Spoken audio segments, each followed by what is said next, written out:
Ni hao and welcome to all. It is that time again. We are back in Chengdu, China for the second stop on the 2026 FIBA 3x3 World Tour season. We're looking for our second Masters champion on a freshly started but already very, very entertaining season on the 3x3 Pro circuit. We move into China after a crazy opener in Japan, and we hit Chengdu for the 11th time in history as we renew our bond with the capital of the Sichuan province with a weekend of 3x3 festivities. And I promise you, this one will have it all. Storylines, drama, and all of the spectacle you could want right here on the half court at Jiaozi Music Square under the watchful glare of the financial city's Twin Towers. Top teams in the world will lace up their sneakers to determine who will replace Ulaanbaatar's Hop Trans as champs in Chengdu. The Lithuanians, winners of last year's event, aren't around this time around. Who are present are the 12 teams divided over 4 pools. This is the season so far, though. Last week's opener saw Liman rise to the top. A long, long season. 16 stop 2026 World Tour, culminating in a final in Rio de Janeiro all the way in December. It'll be a blast. A blast. But as mentioned, it is a very new season. We just started. And 12 teams here will get things going with high hopes of climbing to the top of Panda Mountain, claiming supremacy, pride, and of course a $40,000 bag that will be handed out at the end of action tomorrow night. But before we get into all the specifics, let's get you reintroduced to something you should know by now: the rules of 3x3 basketball.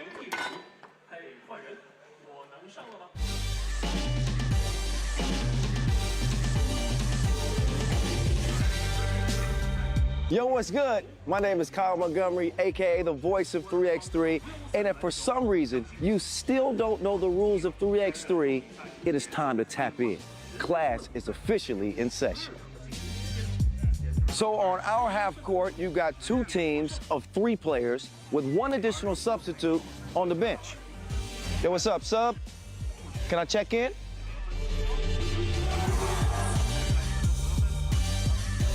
In 3x3, even the ball is different. This is the official Wilson right here. Trust me, it's groovy, baby. This game is pedal to the metal.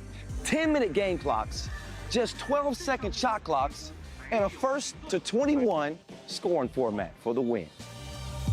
If a team doesn't score 21 points, all they have to do is outscore their opponent within 10 minutes. And you know we keep it street. In this game, we score by 1s and 2s. Anything inside the arc is worth 1. Anything outside of the arc is worth 2. Still got it. And this game is all gas, no brakes. Literally, after the opening check ball, play is continuous. Make or miss, offense turns to defense, just like that. This 10-minute sprint is just getting started. We'll see you at the top.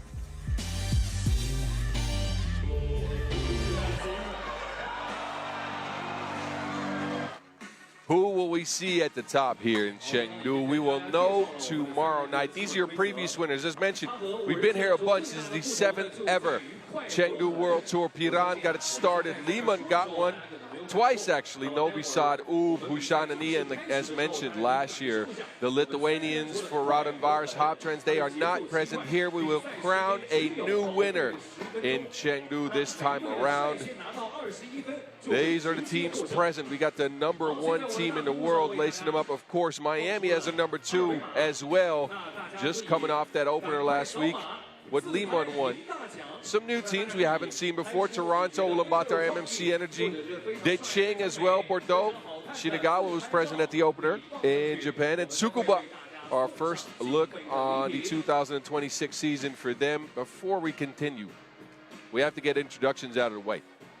I'm with you for all the craziness that is bound to happen on the court here in Chengdu. My passport name is Boz Rosendahl, but you might know me as 3x3 The Mountain. I'll be in your ear from now until the smoke settles after the finals on Sunday evening. Not only that, I've been present here for the Women's Series event that is a part of the 3x3 festivities as well.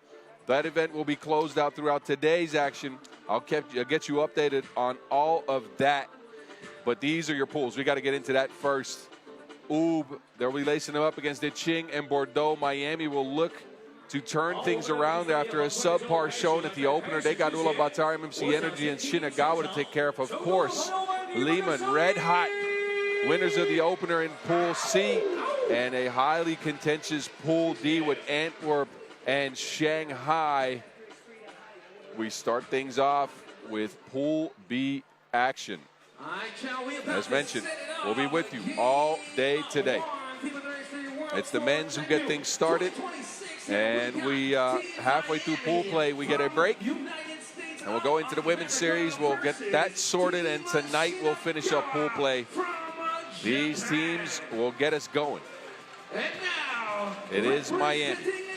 Miami with some question marks. After not doing all that well at the opener, a 1-2 record in Japan for them. They dropped out in the quarterfinals. They bring their new ad, Riley Batten. Not a great debut for Miami for him. Only 2 points per game, only 1 rebound per game. Miami do make one change. No James Parrott, their leading scorer from Utsunomiya. He's out, in is Mitch Hahn. He's joined, of course, by Dylan Travis. The real deal. Has probably spent a week retooling and working with his guys. Henry Caruso, the energy out here as well. Miami on a path to redemption after last week. They'll be wearing the blue and I don't know what color that is. Pink? Miami Vice colors. They take on a squad that we also got to look at Utsunomiya. Shinagawa split a pair of games in the qualifying draw. They bring a new piece. Ruka Ohashi replaces Harry. It is his first World Tour appearance. He comes over from Z3 Tokyo out of the 3x3 XE system. He's joined by the man, the legend, the worm, Tomoya Ochiai. Hayate Suzuki out here as well, and then the guy that should be the main offensive weapon.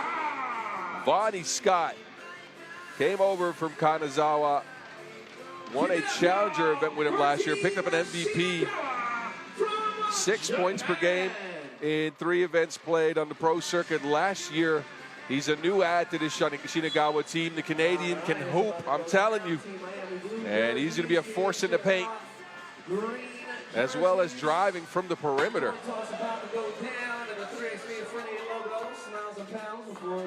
Scott in 3 events, 30 drives to the basket. That was his calling card. And he looks to bring that to Tomoya Ochiai's team.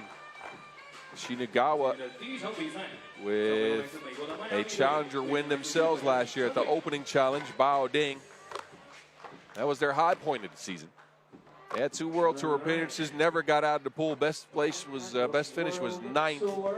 The energy, looking to improve on last week. Not a bad scoring performance from Henry Caruso per se, right around 3 points per game.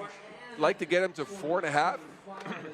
Rebounded the ball well, as you expect. A lot of offensive rebounds for him. He had no help, though. Miami, team that averaged close to 17 boards per game in 2025, only 12 per contest in Utsunomiya. So they're still working through their early season chemistry things. After adding back a different piece, a big guy in the middle, that may have hampered their movement a little bit. They're still adjusting to his presence. He's a guy that could be dominating down low on the block. The matchup between him and Vonnie Scott will be one to really keep an eye on. That is going to be spicy. Also, the battle of physicality between the 2 guards, Suzuki and, of course, Dylan Travis. There's a lot of storylines going into this one. These teams played twice last year, split a pair of games, and they get us going here in Chengdu. Stick and stay with us all day here on Jiaozi Music Square. as we start the game, I think with some technical difficulties. I was ready. Anyway, since we're here anyways, make sure you hit us with a like and a subscribe on YouTube. Hit us up on the gram at FIBA3x3, at FIBA3x3. I'll repeat that, at FIBA3x3. Do it. Also at 3x3WT. Hit me up as well, at 3x3 the Mountain. If you want to get into some conversations about 3x3 basketball, I think we're ready. I think we're ready. It's done with the socials. We're good. We're good. Shinagawa starts with possession. It's Vonnie Scott taking the check, and here we go. Let's get to it. Scott. They share it down to the block for Scott right away, right over top of Mitch Hahn. That's the physicality Scott can bring. Good start, Shinagawa to Caruso. Cut straight through the paint. Miami with a quick answer. Ohashi looking to make a move. No space for a shot, but Dylan Travis extending that arm. Gets a little bit, there you go, into the space of Ohashi.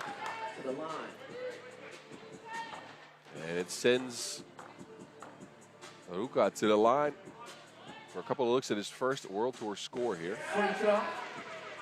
Free throw form looks good, I'll say that. So Shinagawa come out with some energy here in the first 20 seconds.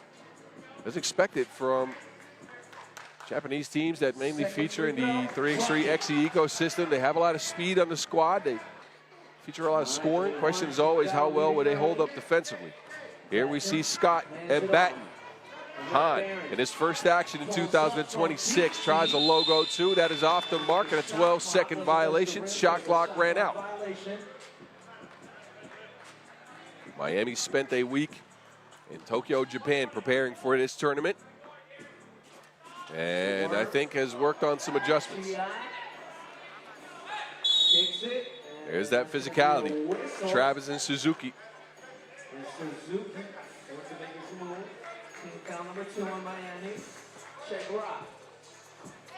The worm. Off the curl, hands it back. Ochiai gets it to Suzuki. Put a Band-Aid on it. The man's on the cut.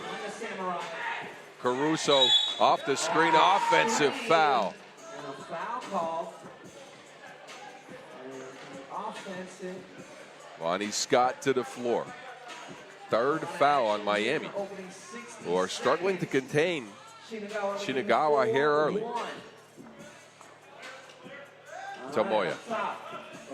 Inverse pick and roll. Suzuki getting Ohashi open. And now Ohashi using that speed midi pull-up. Wow. Sure. What a debut for Ruka Ohashi. And a 5-1 start for Shinagawa. Travis. Difficult shot. Batten was open in the paint. Travis couldn't get it to him. And this is what I talked about. Miami, a team that heavily relied on flow offense, on movement throughout the 2025 season that saw them second in the standings.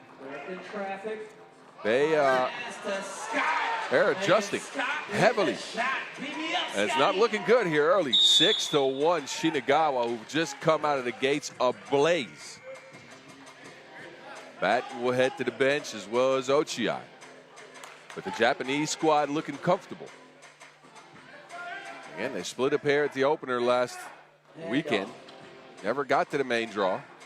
Hahn on the move, steps into the midi.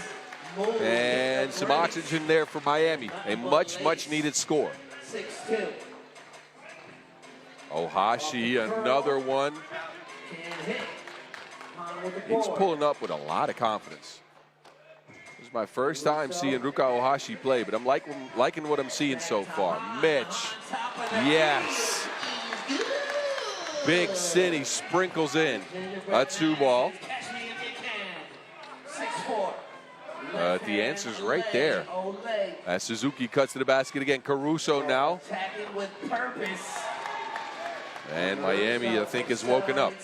7-5 all of a sudden in the blink of an eye. Scott and Travis clash under the basket. It's Scott who comes away with it. Back to the boys in blue and teal, or pink, or whatever you want to call it. The Caruso, wide open. This is what we're used to from Miami. High movement. Screen and roll, Caruso to the hoop, 2 hands for safety. And Miami is waking up. Nice active hand, got a deflection, Deflection. 8, 6, We'll get 7, Shinagawa back to the check mark with 9 on the shot clock. Ochai kicks it, gets it right back. The veteran Ochai, and again, Suzuki is just cut straight to the paint. One of the more physical guards you will see. Speaking of physicality, Batten can't finish the play.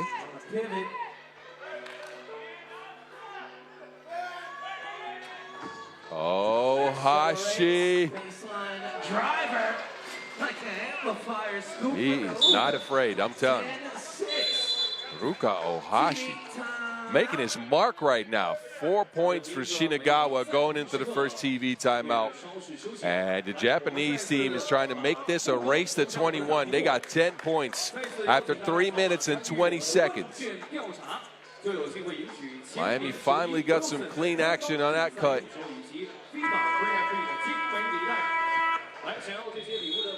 But it's been Ohashi and Scott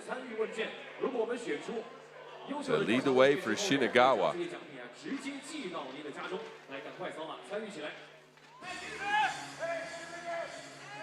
Let's see if Miami can reestablish themselves while we look at the QR code right bottom of your screen. Make sure to scan it and get in the game.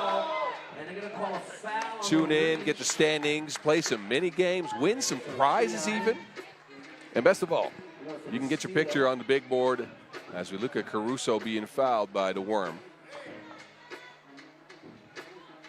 Second foul on Shinagawa.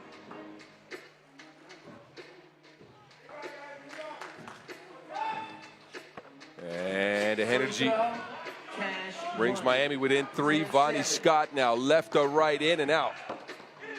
But Ed Wilson is gone. Not sure who touched that last. I believe Shinagawa will retain possession here, just under 5 seconds on the shot clock. Referees in this one, by the way, I forgot to introduce them. Donald Quinn, Brigitte Shabai Kashkatu, and that bounce pass was close, but not close enough. Miami take over again. Travis. Midi work. That is in his bag, that's for sure.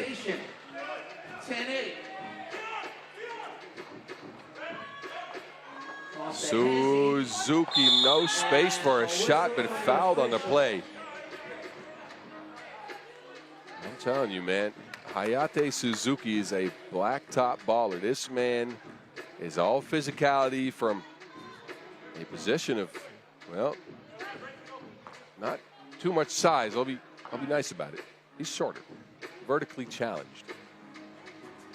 But Suzuki brings all heart and all hustle. And she's been Shinagawa's game so far. Can Miami change things around? Travis tries to draw the foul. Referee's not going for it. Ochai's got position in the paint. That is poked out by Caruso.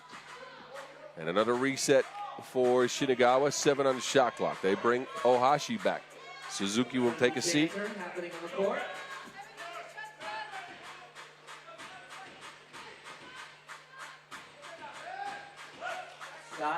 Scott steps back, separates. Unable to hit. Uh-oh. Out of bounds. Scott almost fell out of bounds. Close.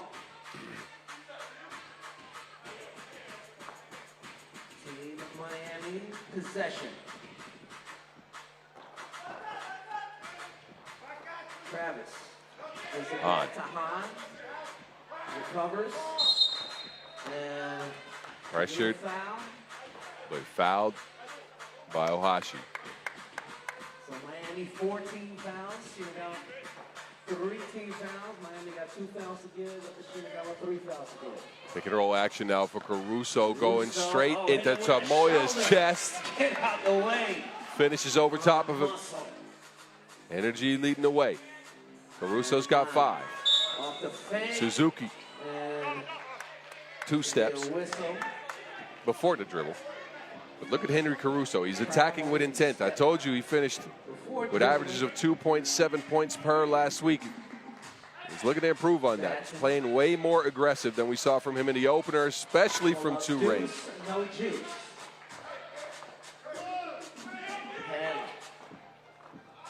Down to the block. Ochi pivots, fades off the glass. Into the circle. Shinagawa's not backing down. This And down low. looked like a good opportunity for Batten with a smaller Suzuki on him. Instead he dribbles out, gets behind the shot. And another foul in Miami. This is something we also saw at the opener. They are more physical. They have to expend a bunch of fouls. This is a team that really didn't rely on that physicality all that much last year. Anyway, we continue. It's a 12-9 game in favor of Shinagawa, who get Ohashi. Another look, and that is wet. Ruka Ohashi shredding the threads here, steps into it, all cloth. He's leading the way for Shinagawa so far. Travis, no answer for Miami. Man of the hour, Ohashi. Now he takes it to the cup, kicks it. Suzuki on the move, bare time left. Let's get a shot off, creative attempt, no good. Batten. This time he takes it himself. This is what you want to see if you're a Miami fan. Aggressive approach from Batten on that attempt, and he gets the score.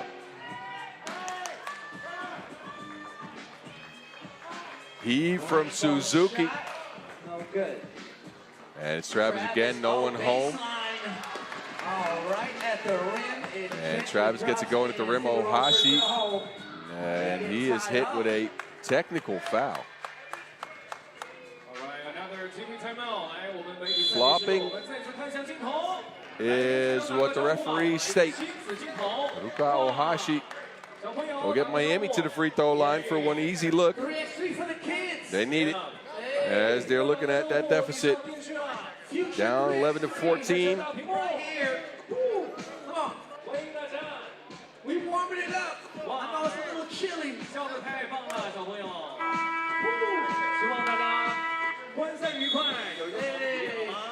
Miami, you come in after a good year last year. They're the only team outside of UP to win multiple Masters in 2025 after taking home the opener as well as the Shanghai Masters. Played in 12 World Tours. Got into the top 3 6 times.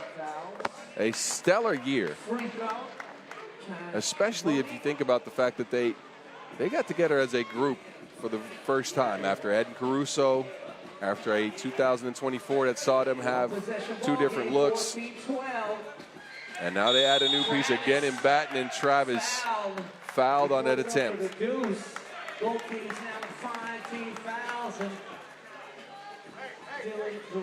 Dylan Travis pulls up, and there you go. Hit right on the forearm. So the charity stripe is now where Miami has turned to try to get back into this game. Travis could tie things with a couple of makes here. Normally a very secure free throw shooter.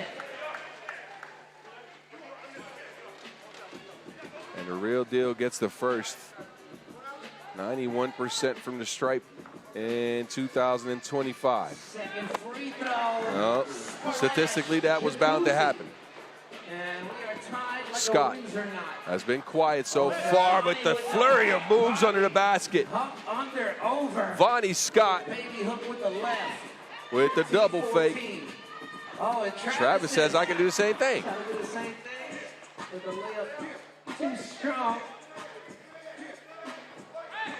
Look at this. Suzuki and Travis getting into some old school WWE right there, right on the court. Scrapping over to Wilson.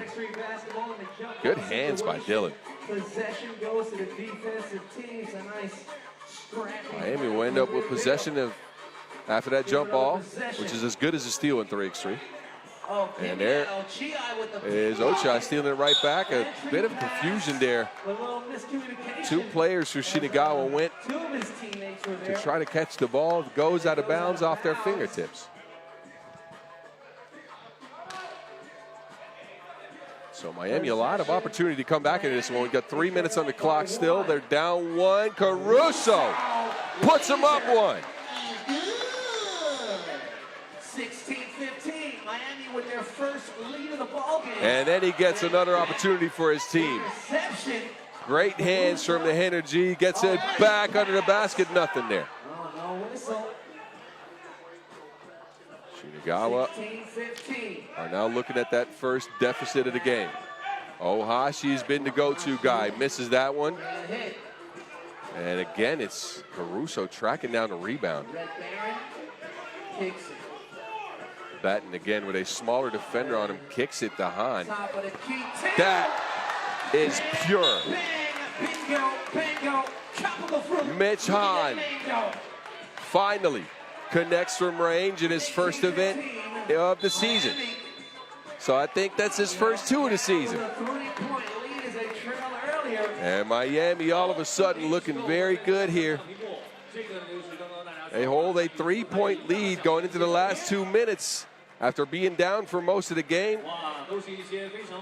It's Caruso that's led the way. He's got 7. And Hahn now chipping in as well with 5 points. Offense is looking stellar. So I guess the adjustments have worked. Although it took about a half a game to really get it going. But so far so good. Shinagawa, they need something right now. They need a bucket. Suzuki understands it. Batten. That is a goaltending call. That ball was in the cylinder. Nice move by Suzuki. Good take by Suzuki, and Batten gets to it late. Attempts a block, but it had already hit the backboard.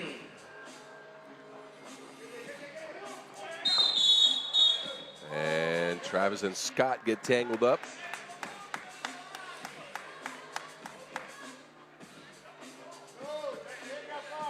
Who hit who first is the question.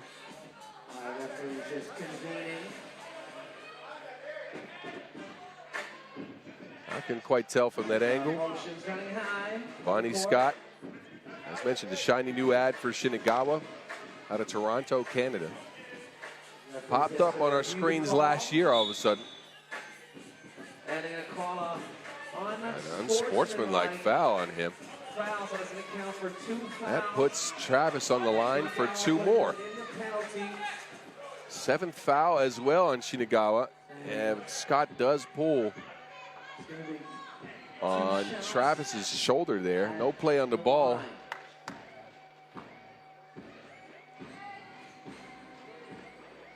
So the real deal on the stripe, he's hit his last 2. Can get his team to 20 points. USA rattles home free throw number 1.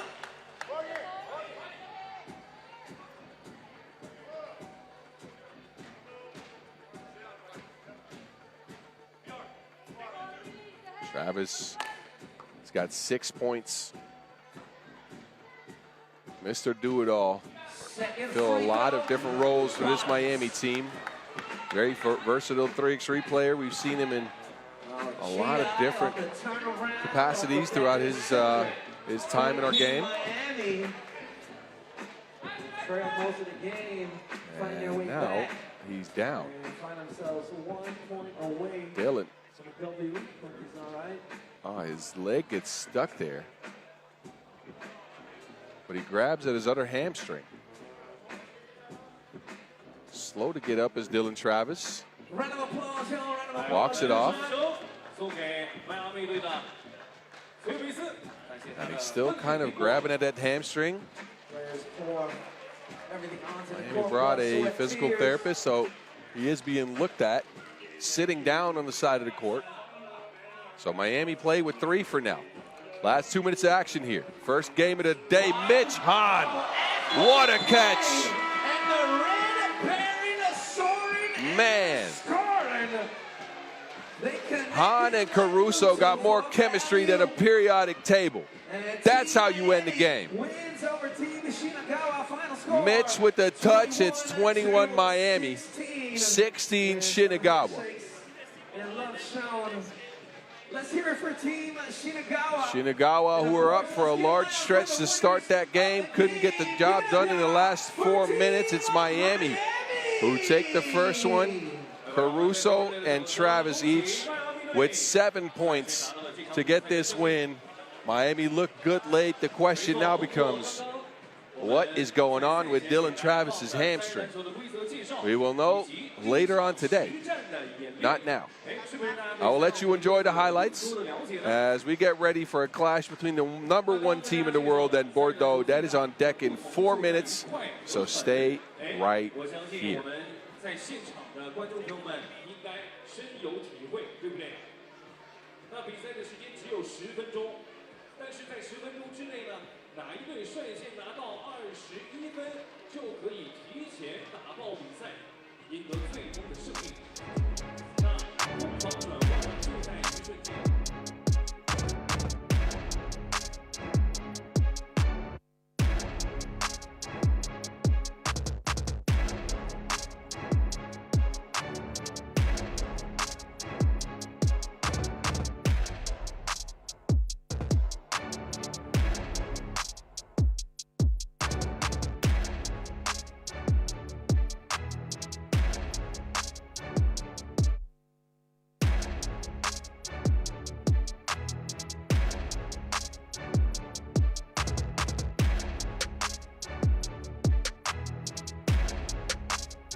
And we go into Pool A action. It is your #1 team in the world, who lace them up and face off with French side Bordeaux. Come in after a 3rd place finish at the Utsunomiya opener last week. They went into the semifinals unbeaten, but lost a tight one to Liman.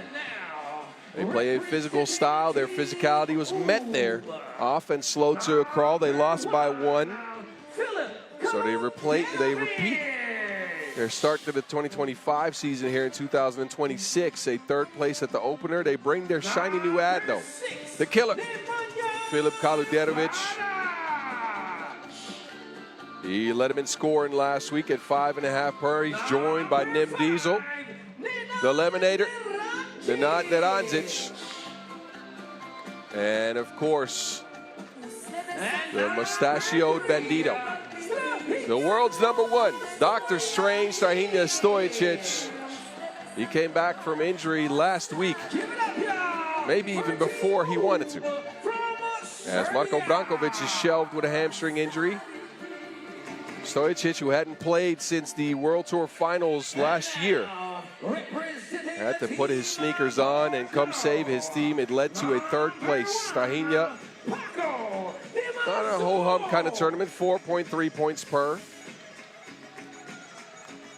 They face off with a squad from the south of France. Bordeaux, a feisty team. 9 Pro Circuit events in 2025. They played 3 World Tours. Best result, a 6th place finish in Macau. This is their 2nd event on the Pro Circuit this year. They played in the Heng Chin Challenger to start the season. They came in 5th. They're led by Alex Villalare. Alex, the former Parisian player, national team last year, as well as Monceau, Eddie Steiner, and Paco de Mazo round out the lineup. This is the same four that played at the Hengqin Challenger.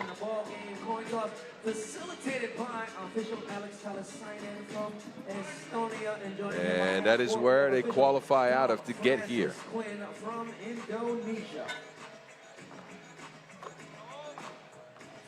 Doc Strange, as mentioned, had a decent but not great week in his return. He looked spry at times, didn't have the full lift yet. 4.3 points per. Shot it not great from range. 2 of 14. We've seen better from him. But again, he hadn't played any 3x3, hadn't practiced in months. So what's to be expected from the world number one? Villalare led his team in scoring in Hengqin. He's the main weapon. I think we all know that. 5.7 points per game in the first Challenger event of the year. And Bordeaux was quite feisty. I like the makeup of that team. They got some interesting hoopers. Steiner will start on the bench for them. And we get ready to get going here in our second 10-minute sprint of the day. Ube and Bordeaux met twice last year. It was a pretty one-sided affair, as you can probably imagine. Ube wins. Strange, crossing right to left, gets a screen down to the Lemonator. Naranzic fades in the paint, gets hit on the arm, and will head to the free throw stripe. The nod here, looking to work on Alex Villalare. It results in a free shot from the charity stripe, and the nod knocks it down. Ube is on the board first. Now it's Bordeaux. Monceau, who lost his man bun. Different haircut for the fella this year. Monceau was on that national team for France that played in the Europe Cup, came in 5th. Now he has to deal with Barac, and that is not going well. Barac muscles him to the ground and gets an easy score for Ube. Bordeaux still scoreless through a minute of play. Villalare steps back, no space against Killer's defense. That is maybe an underrated part of Kaludedovic's game. He is a good competitor on the defensive end, and has fit right into Ube's system so far. Ube again. Last week in Utsunomiya, we saw them with a lot of physical pressure, a lot of energy on the ball. More than we usually see, I'd say. And they're already a really physical team. The Killer. First 2 balls off the mark. And then Demazo can't be reached by Bordeaux. Strange. Shuffle pass. Barac. Finish. Ube is starting his game off right. 3-zip. Bordeaux still struggling to get a score. And then Monceau and Kaludedovic get into it. That's another part of Kaludedovic's game. He is not backing down from anybody. These two fellas getting tangled up underneath the basket. And then there's some shoving and some words. I don't mind it.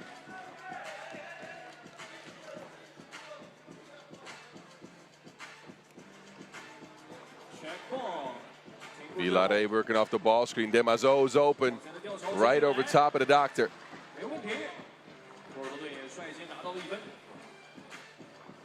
Stojic now takes it himself, slashes to the cup. That's something we didn't see much of last week. He had some drives, but they were still nimble. Demazo. Lefty stroke is broke. But Strahinja, he had some drives, but he wasn't as explosive as we've seen in the past. He's getting back to that. Killer is getting back to his shooting form. Hasn't found it yet. Steiner throws it away. And this is what Ube can bring in this game. have significant size compared to Bordeaux. Villarreal over, Nerandzic, strange on the other end, no. But Ulaanbaatar have significant size. And that's something Bordeaux just doesn't have. Barac and Nerandzic, when it comes to physicality, I think only have Monceau to maybe try and stop him.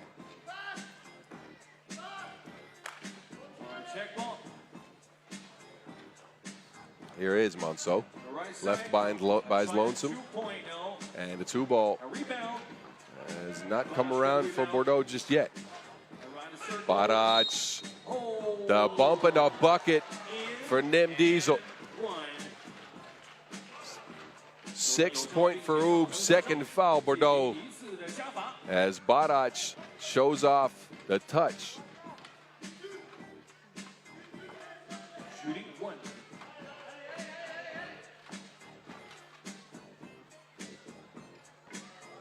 And that is a 7 point for Ub. 5 point lead now.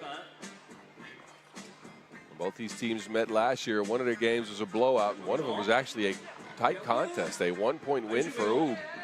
One of the challenger events in 2025. So far, it's not looking like that. Bordeaux's offense stuck in the mud. They're getting pressured out of looks. I've seen contested shot after contested shot, and they're fouling as well. So a tough start to the game for the French. And 4 points for Nemanja Barac to get Ub in the driver's seat. Ub followed a third place at the Utsunomiya opener last year with, I think, one of, if not their worst events of the season. And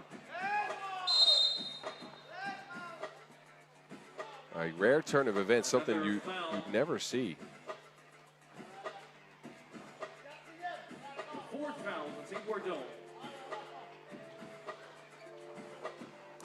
Looking to change things, or at least make it a different look this time around. Nerandzic, step to the side. Slide to the left. Can't do that before dribbling, though.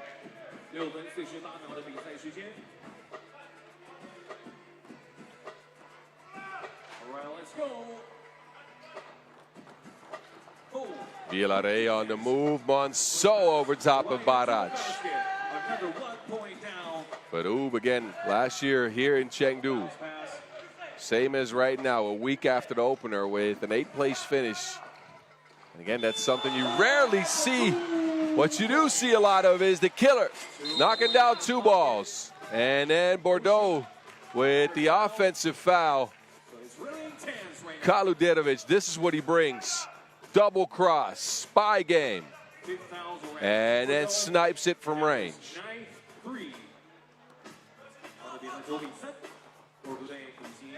Strange, hounded, and now the fouls are just compounding for Bordeaux. It is their 6th already. We got over 6 minutes left in this one. So there's no offense. There's also not a lot of defense. It's just been Hacky Chan so far. Stojic. Lobs it into the Lemonator. Nerandzic, chair pulled. He doesn't care. Pivots right into a score.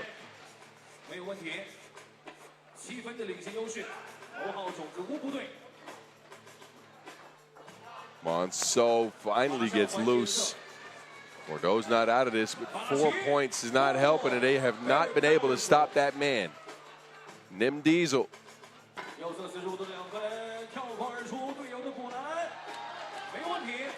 Couple of good offensive possessions here for Bordeaux, at least leading the scores. But it's their defense we should worry about here, with Barac just through the defense like a hot knife through butter. No one there to meet him at the rim. He's at 5 points. Strange operating. Getting more physical, but no call on that one. Demazo. That 2-ball. Again off the mark, and shots from range for Bordeaux is just not materialized yet. Meanwhile, they show off the connection. Kaludjerovic and Neranjic link up under the rim. Demazo with the answer. So as we approach the halfway mark, at least Bordeaux's gotten more involved offensively. Kaludjerovic dancing, the killer.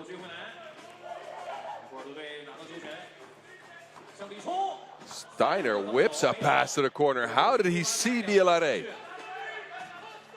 But again, no 2 balls for Bordeaux, and now no defense on the post either. Steiner just gives up. 3rd foul only on Ub, who have played a very disciplined game so far. They know exactly what to do. Kaludjerovic to Neranjic. The killer to the eliminator.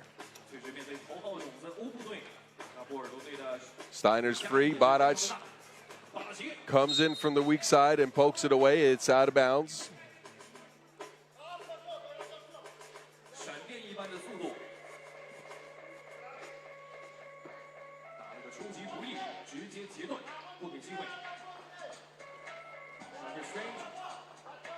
Kaludjerovic lobs it. Barac back to the killer. Fading away off the glass. Philip with the touch. Man.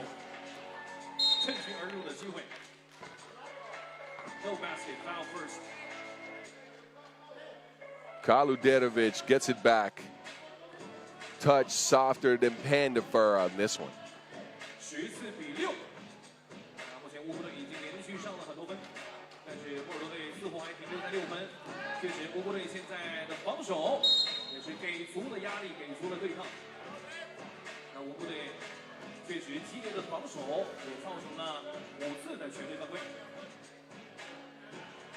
Oops, now up to an 8-point lead. We got 4 minutes left in this one, although my guess is we're probably not getting to the limit.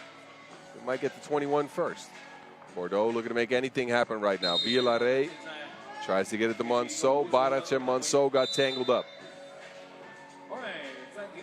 And that's gotten us to the second TV timeout in a dominant game so far from the world's #1 team. 5 points for Barac and Neranjic, as the game plan is clear. Get it inside, work underneath the basket, where Ub has an advantage due to their imposing size. Bordeaux has not met the challenge outside of fouling. They've got 6 fouls. Ub actually had 6 fouls as well.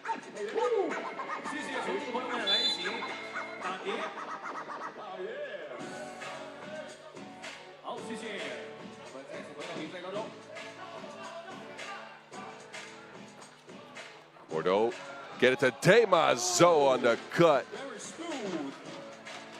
Barac out to Neranjic, showing off the stroke. There's Nimdizo under the basket. Man is muscle on muscle. Has not been stopped yet. Steiner.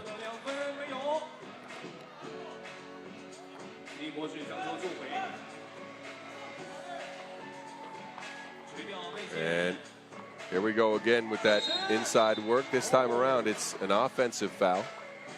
Neranjic extended that elbow, trying to clear out some space as we look back at Demazo slashing. Good action by Bordeaux. Demazo leading the French with 4 points. Bielare locked up, and then Neranjic. Defense turns to offense just like that. And Ub is just leaving Demazo open on the perimeter, daring him to shoot, and he's not been on his mark. Strange behind the back, Neranjic. Quick transition to Monceau underneath the basket. Now Neranjic is on the attack himself. Another dunk from the Lemonator. 2 minutes, 37 seconds left on the clock. Defense to offense in the blink of an eye.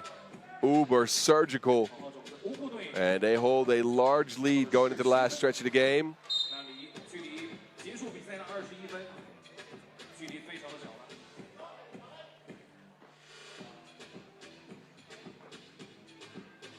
High post look here for Bordeaux. They get it to Steiner. And another miss from range. I believe they are 0 for a lot.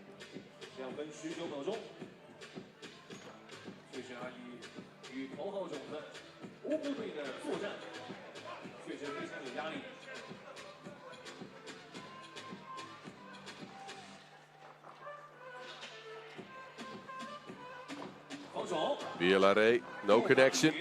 Demazo wanted to pop. Villare thought he was going to roll. Strange now.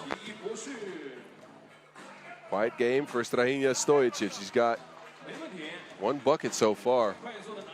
Setting the table more than trying to score. He's not been needed.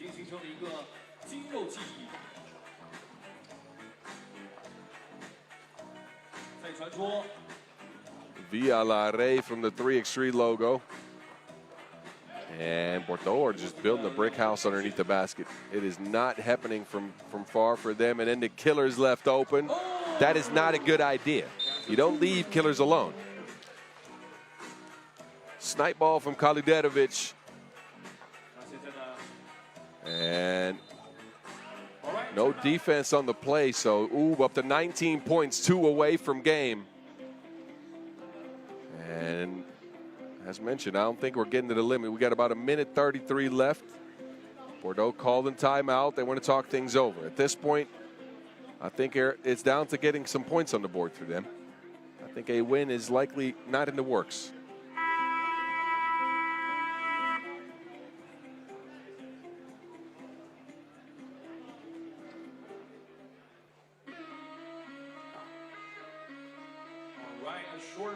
All righty. There we go. 1:30 left on the clock. Villare steps back, gets some separation. But it's miss after miss after miss, and Ub can now close it out with a 2-ball. Strange looking to end it. And it rims out. Steiner will do something for Bordeaux. At least they get the 10 points. Now he has to deal with Barac, though. You can forget about that. That's not happening.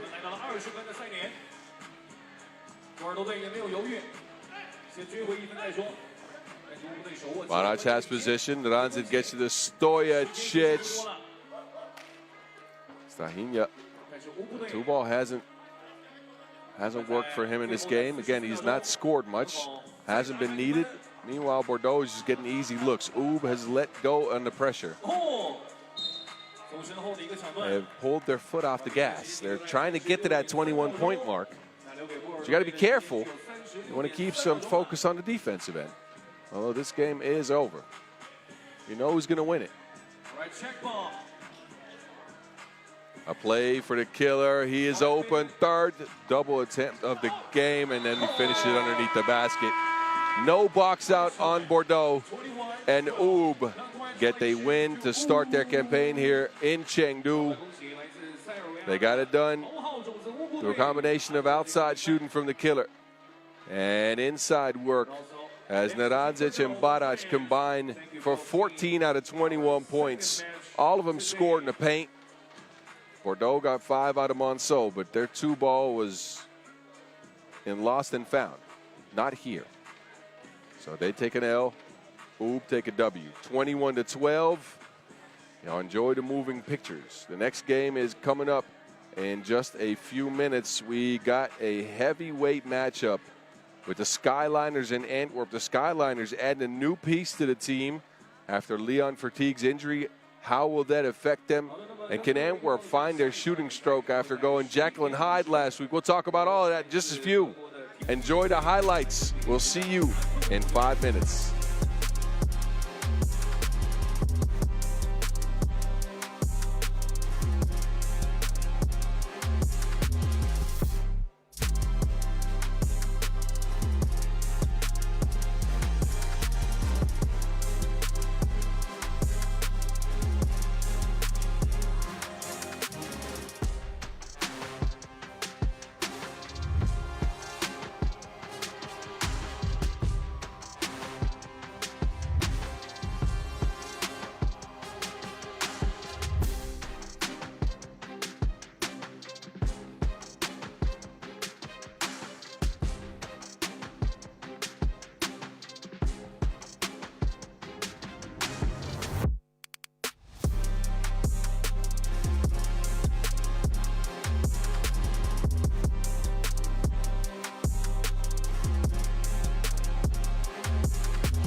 Our first look at two heavyweights in Pool D. Two top 10 teams in the world will put their sneakers on and meet in the arena on Jiaozi Music Square here. It's the Skyliners and Antwerp.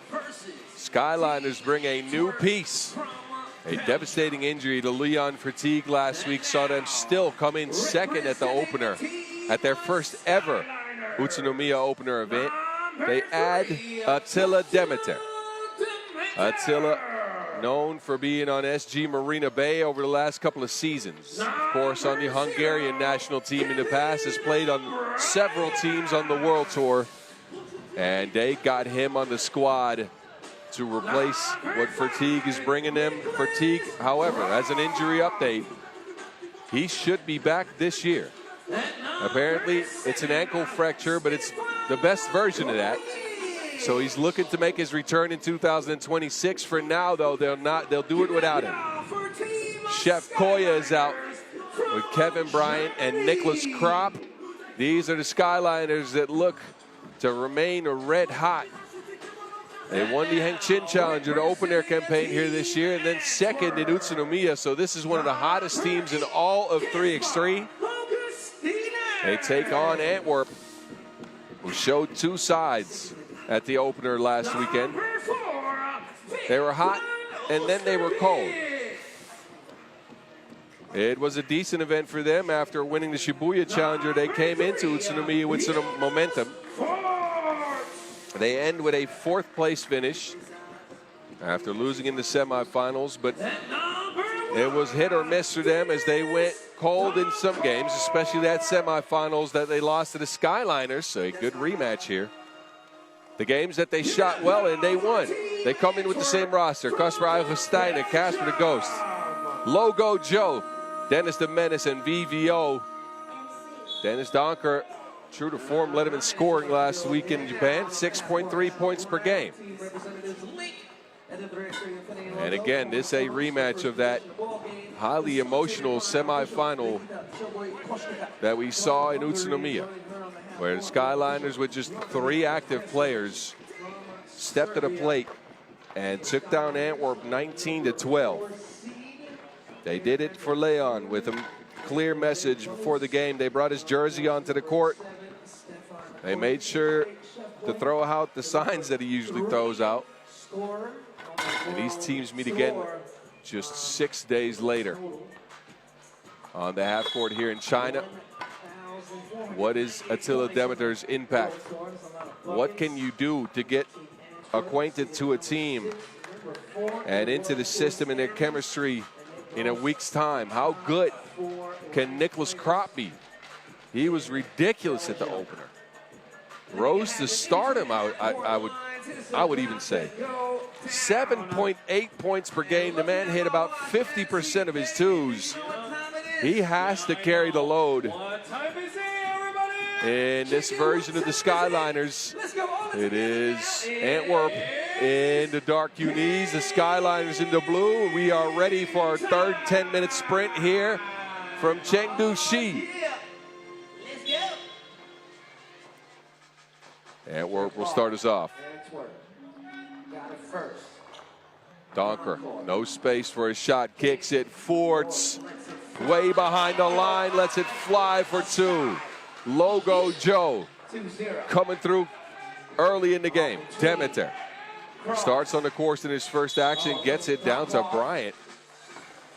Demeter known for his slashing ability to rack, as we see Logo Joe right from that logo. You know, that's why you hand out nicknames. Kojic, who was mainly a facilitator in Utsunomiya, led the field with 12 key assists. I had to shoot, of course, a little bit more when they played with 3, but still not the highest of volumes for him. Ended with an average of 5.2 points per. There goes that man again. Logo Joe. And now it's Brian Skine for the board. He will go down, and the referees will blow their whistle. And those referees, by the way, Vladimir Veskovic, Brigitta Chubai Koshkatu, Attila. Back to Chef to Koya. Kojic. Bounce pass. Bryant sneaks through the defense with the yam. Tomahawk jam. Throw it back. Oh, swooping through like an Augustiner met at the rim by Bryant. In flight once again with a block, with a foul call on this one. As Caspar went to make his move. Casper fouled on the attempt here. He will head to the stripe. Augustiner, happy to see him healthy to start the year. Oft injured in the past, but a very important piece for this Antwerp team.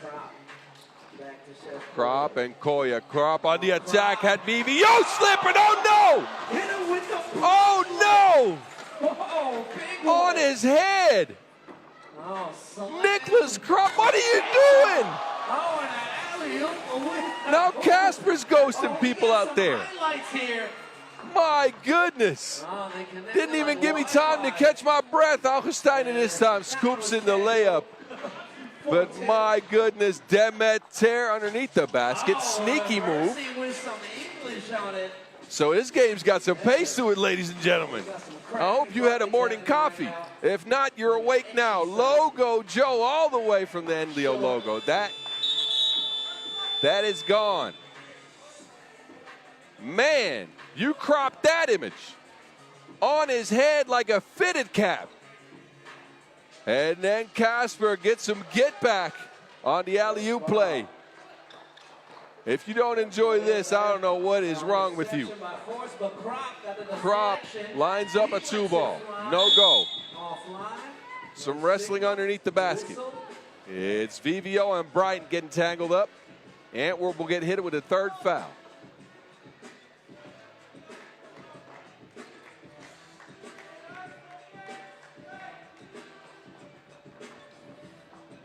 High post look here.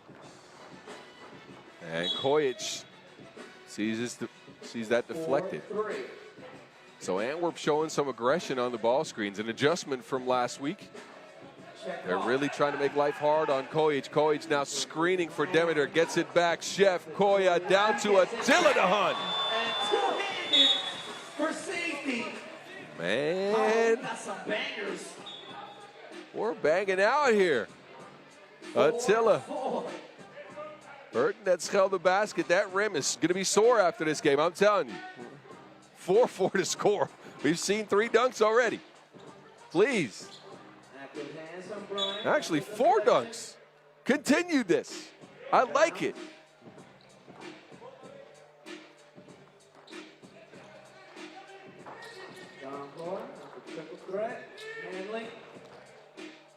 Doncor, difficult shot. Good defense by Attila.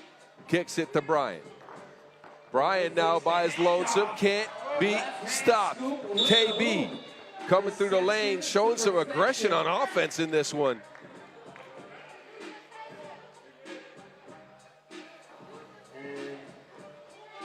Kevin Bryant slashing and cashing underneath that basket. Antwerp won a timeout. They have seen enough. This is a very early timeout. That's all right. Teams have expended a lot of energy. We've been banging out. KB leading the way with 2 points. Him and Demeter, the new ad, who's looking sharp in his return to World Tour action. What a spot to fill for Demeter. Stepping into a top team in the world, a team on the rise. Large shoes to fill, and well, he's looking good so far. It's Bryant again. Doncor, no. Foul called on Krop.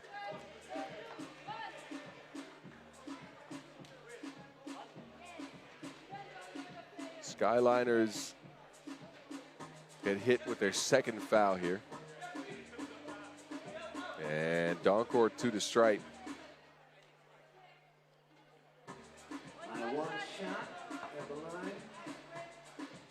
Doncor again leading the team in scoring at the Utsunomiya opener. Splash on the free throw. Gets that free throw to go. 6-5. Crop turns the corner, kicks it to Crop. Bryant. Bryant stuck on the baseline. BVO takes over. Antwerp moved the ball around as we're accustomed to. Screen, and then Donkor with the separation. Pokes one in. Dennis the Menace with his first 2 ball of the game, and Antwerp all of a sudden is up. They've weathered the early storm here. And now we've gotten to a TV timeout. So far, so good in a highly entertaining contest. I told you this tournament would have it all. Well, this game has it all. A rematch of last week's semifinals. And if you're just with us, look at the right bottom of your screen. There's that QR code again. Scan it to get in the game. You'll see standings. You'll get mini games. You can win prizes. You can even get your picture on the big board here in Chengdu. So hit that QR code when you see it again, because they just took it away. Come on now. Come on now. There we go. Double high post look for the Skyliners. Demeter behind the screen. Shot off the mark. KB gets the board. No good. Bryant loses foot in. Him and BVO are going to be scrapping all game long. They've been on the floor together like 3 times. They like each other, but in this game, I'm sure they're enemies. Frenemies, I guess. Hugging and then playing against each other. Bryant with the slippage and VVO right on top of that. More pristine and clean for the teams. Thank you so much.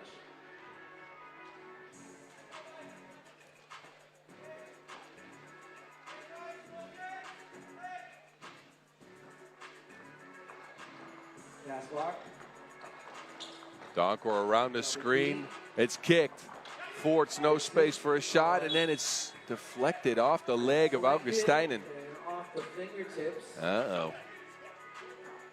So it's going to be So possession back over to the Germans. Krop. Kojic. Double screen. And Kojic is by his lonesome. The chef, though, not cooking just yet. Kojic scoreless in just under 4 minutes here in this game. Krop also not what we saw from him last week. They've leaned on Kevin Bryant so far, have the Skyliners.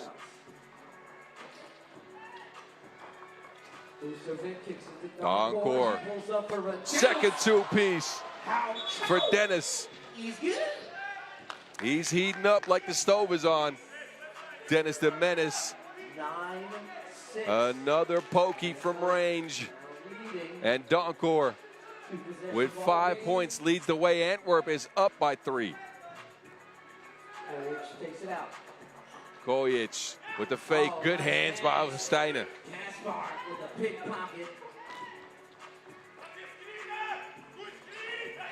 Pick and roll action with Jonas.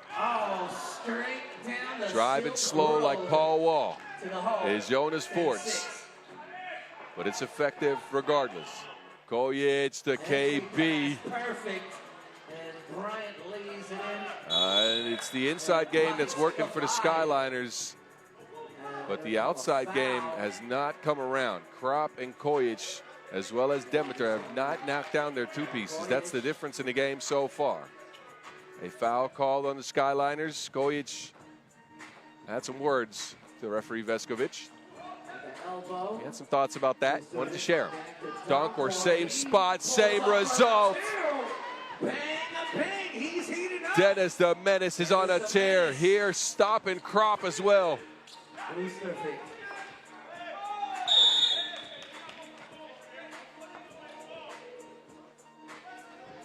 So the Skyliners are being picked apart by Dennis, who is wet like a leaky faucet. Third 2-piece, and this is good Antwerp. They're hitting their shots.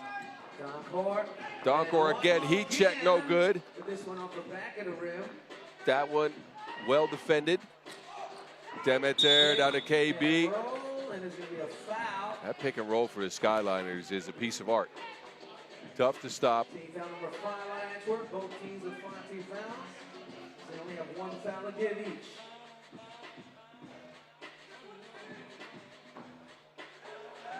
Go with the double high post look again. Kojic up and is scoring. All up in his grill, 9-12. Antwerp still up by 3. They get Logo Joe open. High arcer, no good.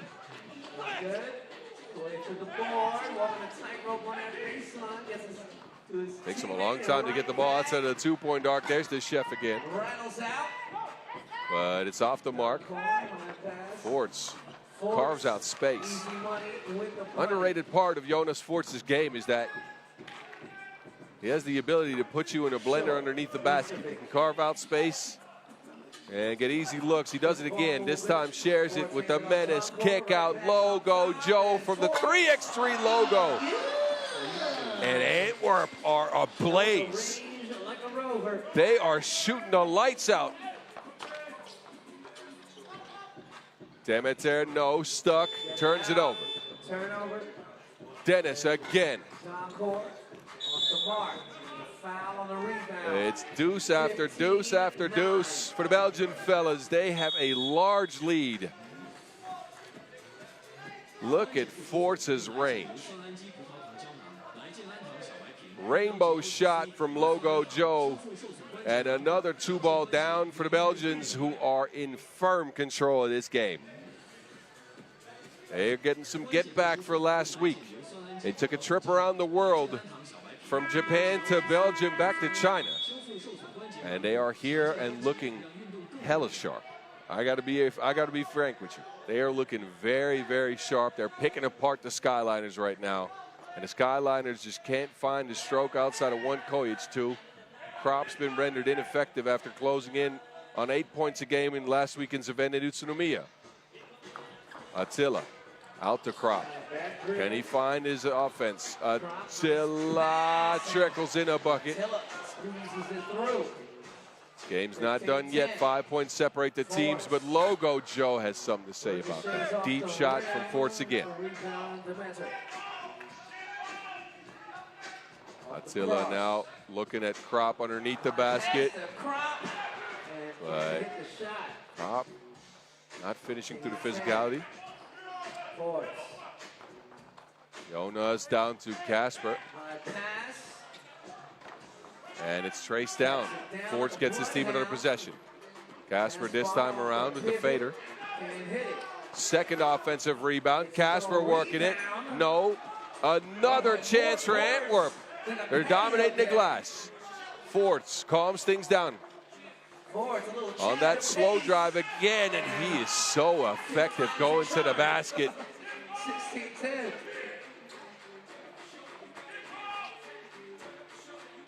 Demeter knuckleballs one off the front of the rim. So the Skyliners are out of gas and out of options with 2:30 left to go. Forts shares it out. Hestein, a 1-footer. And another offensive rebound. Demeter tips it out to the wrong team. Now it's VVO working to Wilson. VVO, no one home for the Skyliners. And Vic, but they leave Kojic, and that is cash. You knew it. Stefan Kojic, you can't leave the all-time #3 scorer in the world Tour wide open like that. And again, it's only a 5-point game. It feels like Antwerp's been way, way better. They've dominated, but the Skyliners aren't out of it. They get another pick and pop for Jonas Forts, though.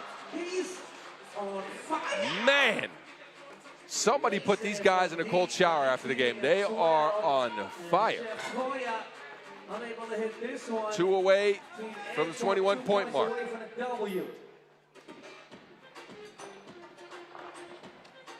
Dennis to Kasper, he can end it. And Augustine just off the mark. Wanted to join the 2-point party. Not yet. Kojic and Krop. And Antwerp's looking at that 21-point mark. But defensively, I think they have rendered Kojic into a scorer more than a passer. And that's what's worked. This is also what's worked. I mean, the luxury of having 2 shooters like that on the squad is ridiculous. Krop with the drive. Goes to the basket again. Swooping with a right-handed finger roll. Nicholas. 19-13. And now Logo Jozo. We've seen this. We've seen this before. This one bounces off the inside. Same play, different result this time around. Skyliners looking to get closer. It's Attila to the basket. No defense from VVO as Antwerp's at 6 fouls. We're under a minute to go. The Belgians can close out here. Donker off the screen. Dennis the Menace halfway down and out. KB, quick bucket for the Skyliners. Two possessions separate both teams. Anything can happen here. Forts hesitates, can't pull it. Krop, he doesn't hesitate, but he can't get one. So neither team able to do anything on those two last possessions. Now Dennis just opts for a drive to the basket over top of Krop, but oh my goodness.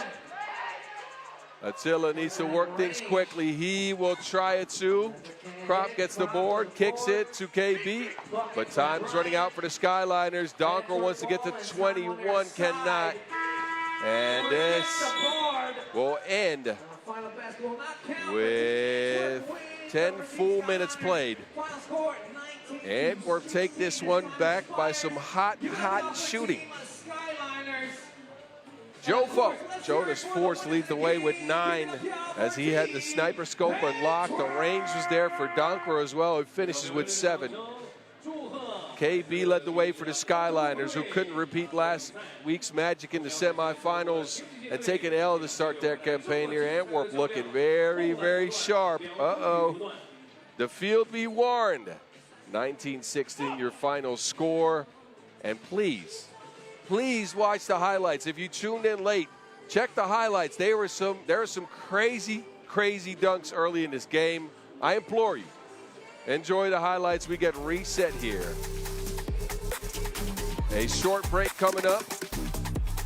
11:25 is when we'll kick off the next game. We'll see last week's winners, Liman, take on Tsukuba. That's coming up in just a few. 11:25 tip-off. Stick and stay with us for all 3x3 action.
Let's welcome our cheerleaders.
Hadi, 谢谢，我们掌声。给 Motion Dancers，谢谢，来祝宝贝。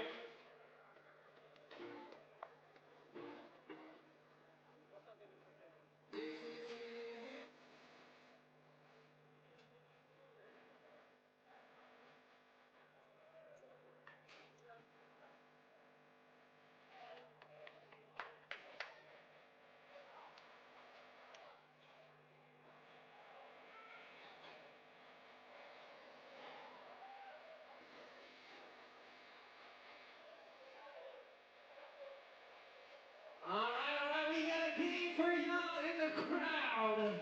好，接下来我们想跟大家玩一个互动游戏啊，有没有觉得这个自己投篮特别有准头的朋友？有没有？有没有经常打篮球的朋友？ We need two shooters. Two shooters. 首先需要2位啊，需要2位投手来参与这个游戏。来，首先先把你们的手举起来，我看一下。等一下，等一下。 You will 来， choose. 先不要起来啊，先不要起 You 来。 will 好 choose the shooters. We have. 来，你们先把手举起来，我看一下。哎呀，这个这么多热情的朋友，Young athletes。OK， 我看一下啊，来这边有没有？好，来就这个大哥了，看你这么跃跃欲试。来这边找一个好不好？来，好，那就你了，这个我举得非常高。OK， Thank 来 you, 吧。 Johnny. Yeah, we got 2 people here. All right, so we're gonna play a game Yeah. of tic-tac-toe. Hello, 你好，你好。 Tic tac toe。那这个呢，中文翻译过来就是，那你们玩过五子棋吗？ You know how 来 to play? 看看大屏幕。 So you make a shot, and you choose where your X or O goes. 好 Simple. 这样我们投进一个球，你就有落子的机会。然后3个棋呢连成线，你就赢了。OK。 And the first one to get 3 in a row will win this 3x3 cap of Yeah. 14-14. 没错，如 So 果 you guys can do to see who goes first. Who wants to go first? You want to do? 你们谁先来？要不要石头剪刀布？ Oh, he's. All right. So he won. You want to go first or second? First. First. Okay. Here you go. Y'all ready, Chengdu? Make some noise out for our shooters, our contestants here. Come on. Ulaanbaatar, Babazan. All right. Here we go. OK go。 You take a shot. You make it. Yeah. You pick your spot. Ah. Okay. Oh. Next up. OK，然后换他。 There we go. Come on. Free throw. Oh. Keep going. Keep going. 来继续差一点啊。 A little morning workout. Just there. Get them legs in it. Get them legs in it. There you go. Bend those knees. And shoot. All right, there you go. 来，你选一下，你第一个棋要落在哪里？说出序号。2A， 中间的对不对？是不是这里？ Ah, 对。 that's OK， right. 好 Okay. All right. Unorthodox. 好。 Okay. You're up. Let's see. You got a strategy. Oh. 好，继续。 All right, bend those knees. Oh, okay. That was close. In and out. 来，我们来点掌声鼓励一下。 Come 哦， on, come on. Hey, bottoms. Where do you go?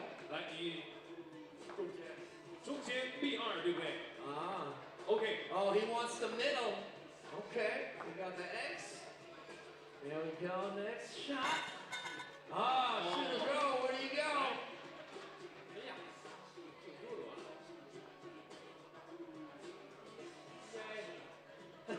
？EA， 好， Oh. 来吧， Okay. 成功了啊！ Let's see. Ah, short. 好，这一发非常的关键。 See what you got. Oh, there was a little wind there. Save right now。这个不光光是考验我们。 Oh, follow through. I like how you stuck the follow through. You gotta leave it up there. Where are you going? A3把路堵住啊 ，OK， 暂时安全。 Right there. Okay. Nice block. Okay, he's playing some defense on the tic-tac-toe. Oh, this is it right here. 不光光是考验我们投篮的技术，更是要考验我们的一些 Ooh! Oh! 厉害啊！ Where are you gonna go? I don't know. Where are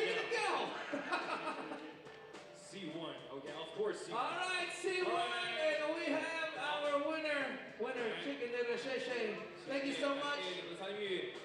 OK， Give it up for our shooters and our contestants 来， here. 送给他们，感谢大家的参与。 All right, we're gonna do another round. Let me get another cap from 14-14, and see David. OK， 来，我们还有一轮，我们找一个小朋友好不好？来，来，你们的热情在哪里？让我看到 Come 啊！ on, who wants to 好， play? 来，穿绿色衣服的小伙子来。 Oh, we look at the kids. 来，我 There's 看看 one. 有没有跟他身高差不多的小朋友， All right, we're doing this 很 for 瘦的 kids. 朋友。啊，有没有？ How you got, 有位，有 David? 位。OK, come on. All right, All right. here we go. OK, You guys know the game? What's up? What's up? you know the rules. Hello, hello, ni hao, ni hao, ni hao. What's up? How you doing? What's your name? Oh. Okay, your name? Okay. 罗马和菜菜啊， All right. 知道规则了吗 ？OK， 好，那你们要不要石头剪刀布，决定一下谁先谁后？来吗？哦，那选择先还是后？哦，好，选择先，我们菜菜选择了先，那我们罗马 I 就 like 稍 the 后啊。 shoes. I like the shoes. 哦， Got some style. 哇 Okay. ，OK，来罗马。罗马不是一天建成的，对不 Ooh, we 对？ got some rings there. Okay. 来加油，来，我们给他们加油。 Oh, so close. Okay. 继续。 Here we go. Get those legs into it. Hey, 罗 where do you 马 want to go? 先行一步，来，你想去哪里？先下子。A 的第一个漂亮， Okay. 有战略 He's 啊！ holding down the corner. Yeah. Holding down the corner. 好，来加油，菜菜，加油加油 Ah. All right, you got it. You got ！You it. got it. Oh, I like it. Getting the rebound. Got some hustle in him. Yeah. Let's go. Oh, 好 okay.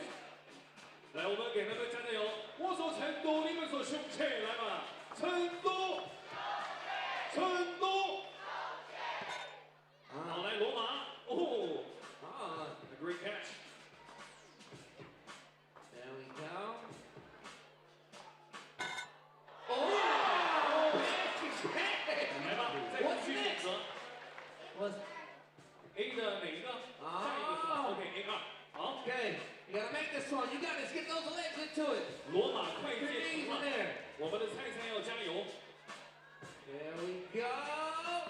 Oh! Okay, don't worry. 来， Don't 这 worry. 一下非常的关键了。来，我们再来一次成都，成都，还有机会啊，还有机会， There we go. 加油，菜菜！差一点点，很接近。 All right. This can be it right here. 来吧， Throw. 罗马。 Nothing but net. Where do you want to go? Where? Yeah, sure, of course. The answer is A3, right? A3, congratulations. Hey, here, this is for you. Congratulations. High five. All right. 谢 And 谢， thank you. 感谢罗马， Thank you. 感谢菜菜，谢谢。All right, and that's it for our tic-tac-toe game. 好的，谢谢，感谢大家的参与。我们接下来呢，精彩的比赛也很快就开始了。让我们再次掌声送给刚刚参与的朋友们，谢谢。 Oh, yeah. All right. Thank you, MC David. Thank you, DK Last. And thank you, Chengdu. All right, short break's over. Time to get back to 3x3 action. We get our first look at the only winners this year. Liman took care of business at the opener. A great start to the 2026 World Tour season for them. And they now lace them up in Pool C to try to see if they can get 2 in a row. A quest for early season supremacy and dominance. They add interesting pieces, very interesting pieces. They bring back the Simet truck. Georgia Simeonovic played his first World Tour event for Liman last week. He was spectacular, 6.2 points per game. They sub out Nemanja Zigan and Mihailo Vasic and bring back Popovic. And there's another new shiny addition, Stefan Milivojevic, one of the biggest off-season signings. And is now with Liman after leading Partizan for the last 2 years. And of course, you can't forget about Dre. Andrea Milutinovic, last week's MVP, averaging close to 7 points per game, shot the lights out. And Liman with a different look, but dangerous nonetheless. And now, representing the team, Tsukuba. And Tsukuba will be their opponent in this one. That's the 12th seed, so your lowest ranked team coming in. Tsukuba was active on the pro circuit last year. They played one event, but they retooled the roster completely. Tom Fujihara is the only returnee. He headlines the team and is joined by Hiroto Yamaki and a guy you should all be on the lookout for, Uros Kanic, half of what he used to be. He lost a lot of weight, and they add Japanese international national team player Kenya Igo. So a new look for Tsukuba, who played at the Shibuya Challenger this year. Came in 10th, lost both of their games, albeit narrowly. One to Utrecht in an OT thriller. Uros Kanic in 2 games scored 23 points. Let me do the math for you. 23 divided by 2. That is 11.5 points per game. He's more mobile. He can shoot. And with that weight gone, he can now move people in the post and attack and play some defense as well. Kanic is the guy to watch for them. Milivojevic might become the guy to watch for Liman. Of course, a Serbian national team player. Featured at the Champions Cup this year, but steps into a fully different role for Liman. Igo, one of the better role players in Japan. He featured on the Asia Cup squad this year that came in 4th a little over a month ago in Singapore. So they're going to be battling it out. It'll be interesting to see how Liman adjusts to the presence of Milivojevic. It is a true point guard on the squad, a ball handler that can not only get his own going to the basket, he can distribute as well. A lot will come down to whether he can refine his touch from range. Milivojevic in the past, a 20 to 25%, 25 I would say, percent 2-point shooter, but regressed to below 20% last year on Partizan, who didn't play well as a result. Dropped out of the top 10. The team now no longer exists. One of the pieces right here on your screen, Stefan Milivojevic, is with Liman in a new role. He's got better talent around him, better screening options around him. How will the Gladiator fit with the squad is the big question. Liman in the blue, Tsukuba in the green, and we are ready to pop into the action. Game time, as you heard MC Noah Lazarus tell the crowd here in Chengdu. And here we go. Kanic will get it to Fujihara. Fujihara out to Kanic, doesn't hesitate. This is what we saw from them at that one challenger event they played. They go through Kanic and they try to get him every possession. Milivojevic kicks it. The Simet truck from the outside. Stefan, big rebound. Man, Liman with Milivojevic and Simeonovic. I don't know if there's something like too much muscle, but they got muscle on muscle on muscle. Kanic slashes to the cup. Again, that added mobility for Kanic is really something. A static post player in the past. A lot of weight on that frame. It was easy to move people for him, but couldn't quite get the defensive end right. Here, though, showing off those new, improved driving chops. He opened up score for Tsukuba. Milivojevic did that for Liman. And a second foul, the Japanese now. 1分钟不到的时间，日本的助攻已经有了2次的绝对犯规 ，2 fouls already on Team Tsukuba. Milutinovic out to Milivojevic, steps into the 2-ball confidently there. That is a good sign. That is a good sign that that 19% from range from the 2025 season is a thing of the past. Milivojevic comes out with 3 quick points in his Liman debut, the Gladiator. Already locked in. A collision leads to another Tsukuba foul. So Liman looking good early. They get it down to Popovic. Depot deposits underneath the basket.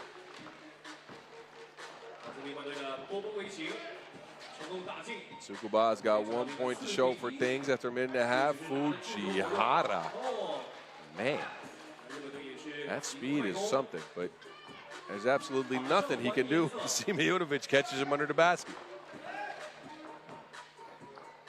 Fujihara again working on Simeonovic. This time kicks it. Ego down to a cutting Yamaki. And there we go again. Simeonovic with the pivot. So he is nimble for being that size. I don't know if you've ever seen a nimble semi-truck. Wow, between the kneecaps, but I went into that. It ends up a foul. First foul, Team Liman.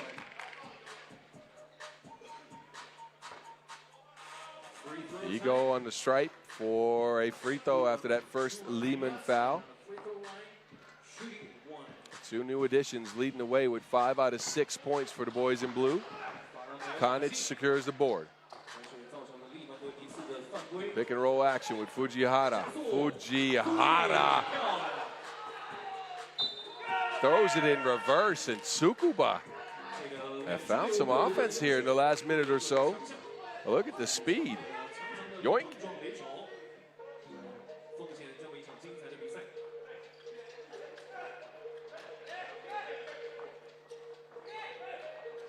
Milivojevic says, I got some speed too. And so far, Milivojevic's fitting like a glove on this Liman squad. Ego. We're hitting the Autobahn. It's all drives now. Simeonovic can't save it to his own team. It's with Tsukuba. Ego working a pick and roll. Maki now on the drive.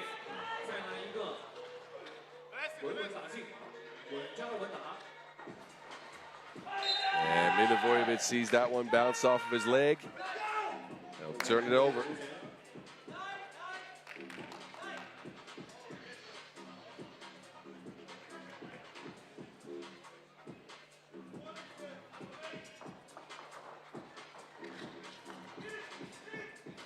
Fujihara, man.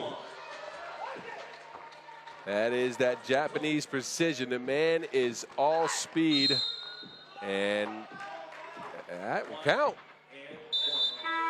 Score for Depot. And we'll see Dusan Popovic on the stripe after the TV timeout. So Fujihara, while he's getting some buckets on offense, and he's getting them nicely, I'll tell you that. He's faster than a maglev train, that man, but he's given up something on defense as his stature is minute. Tsukuba, however, making this a competitive game. It is 8-7 as we enter the first TV timeout. Just over 3 minutes in. This is the last play. Fujihara get a hand on the Dusan Popovic. Fujihara's led the way for Tsukuba. Konic, I hyped him up a lot to start the game, but Konic has been quiet. Of course, very familiar with the guys from Liman as they are all from Serbia. I'm sure they had some nice friendly chats and said brate a lot before the game. 利曼队的第2次犯规 ，the second foul on Team Liman.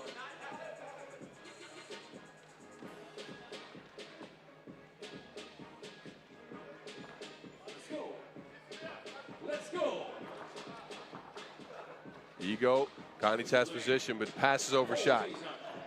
Gets it back for his team. Yamaki can't save it. He almost ends up on my desk here. That was close. You see that, Enzo? That was close. So me and Enzo were in the line of fire there, but unfortunately enough, Yamaki has the dexterity to avoid us. Meli to another Milu. Milivojevic, late shot clock drive. Shots off the mark. Liman is a team that wants to grind you to a halt. Second half of games is usually where they win. They only got to the 21-point mark as Ego shows off the magic touch.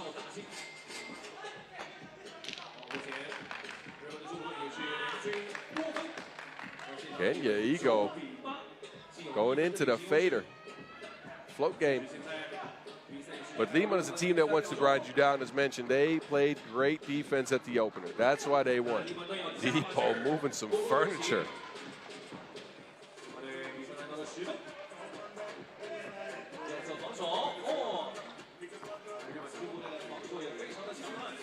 Fujihara, no.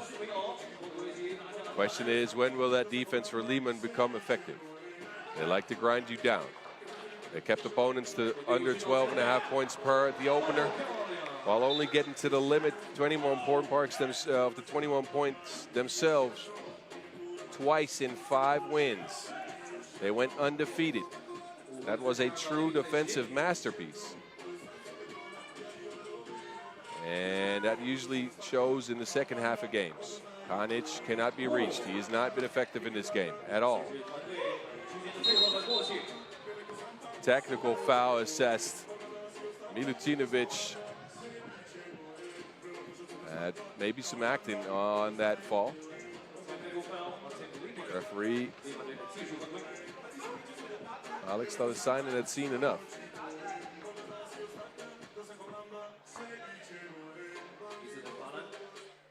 So the free throw coming up for Kanich. Chance to pull within 2 points here against a team that is now into the global rankings, moved into, I believe, 4th.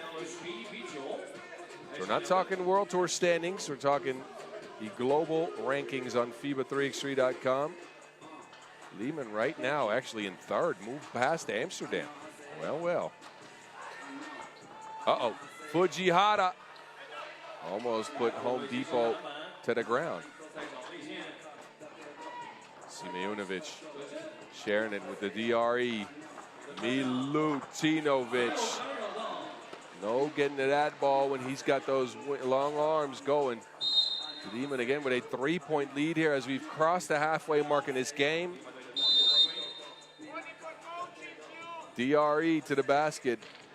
And he can keep the Wilson away from you, I'm telling you. Man's got long arms. Kanich couldn't get to it. Somebody got a coaching warning. I'm not sure who. I was talking to y'all. I wasn't paying attention.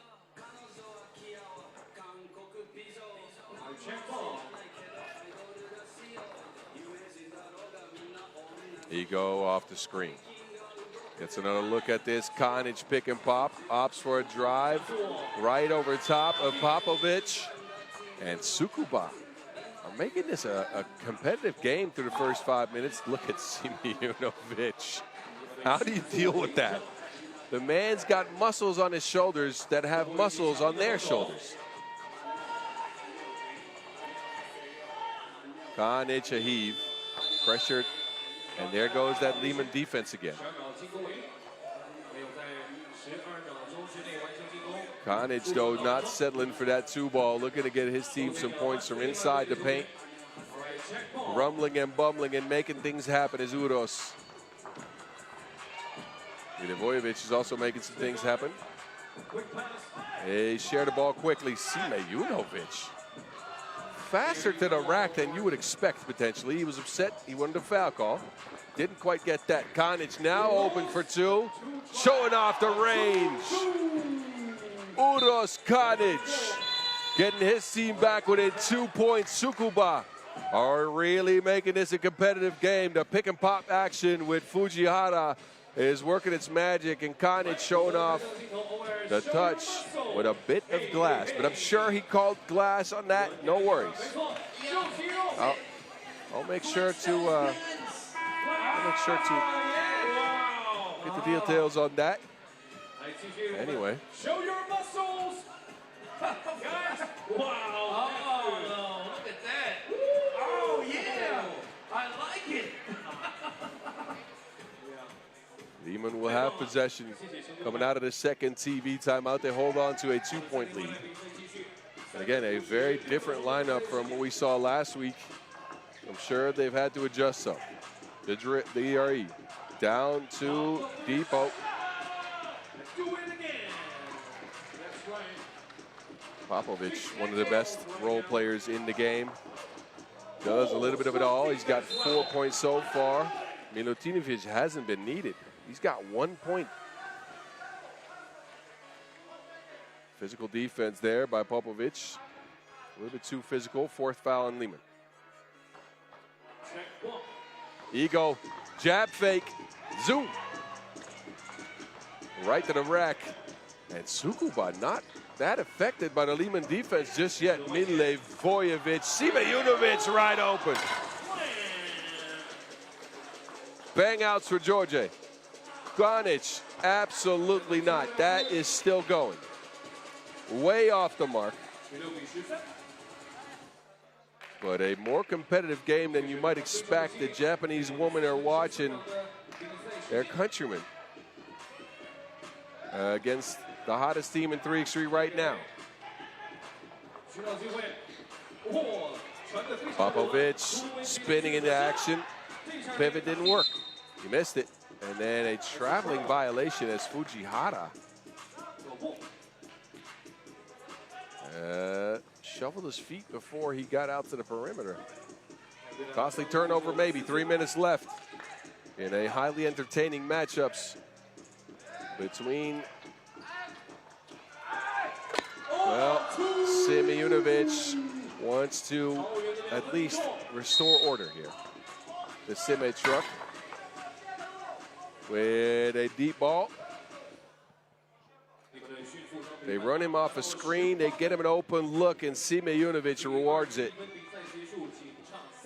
Splash in a 2-ball. Now the lead's up to 5. This is where Liman usually separates. Dre, good hands, but too much on the follow-up. That is foul number 6 on the Serbians. Tsukuba needs something right now. It's becoming increasingly hard to play against that physical defense that Liman employs. An offensive foul now on Kanic, pushing off on the screening action. Yeah, he doesn't feel like that was a foul, you can tell. But Liman separating once again. They are up by 5. Could go up by more even. Georgia is open. Milivojevic says, I can take that myself. The gladiator right to the rack.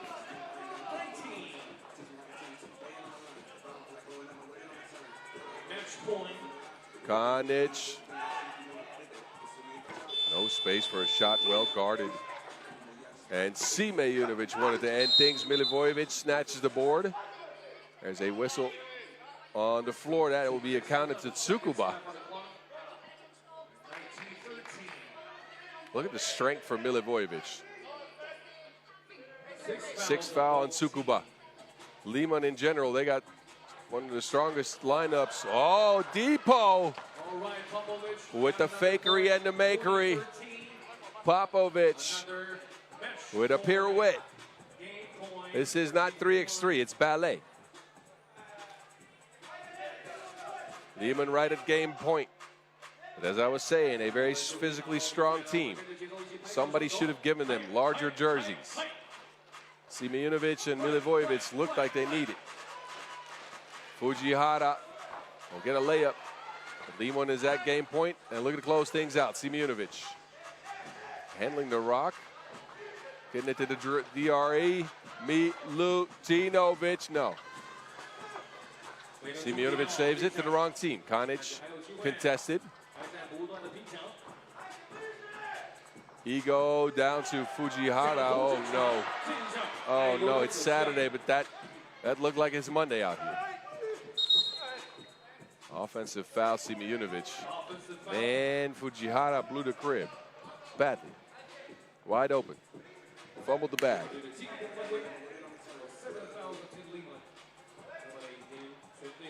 Seventh foul, Liman.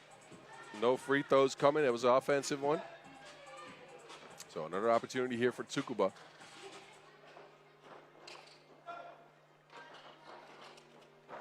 Ego.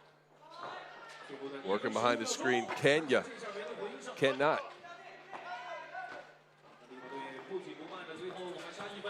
And DeDre's done.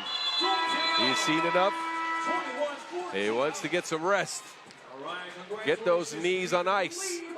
As Andrea Milutinovic closes out the game, 21-14 on a line drive. No one home for Tsukuba to contest him at the rim, and that is all she wrote in this first matchup in pool play.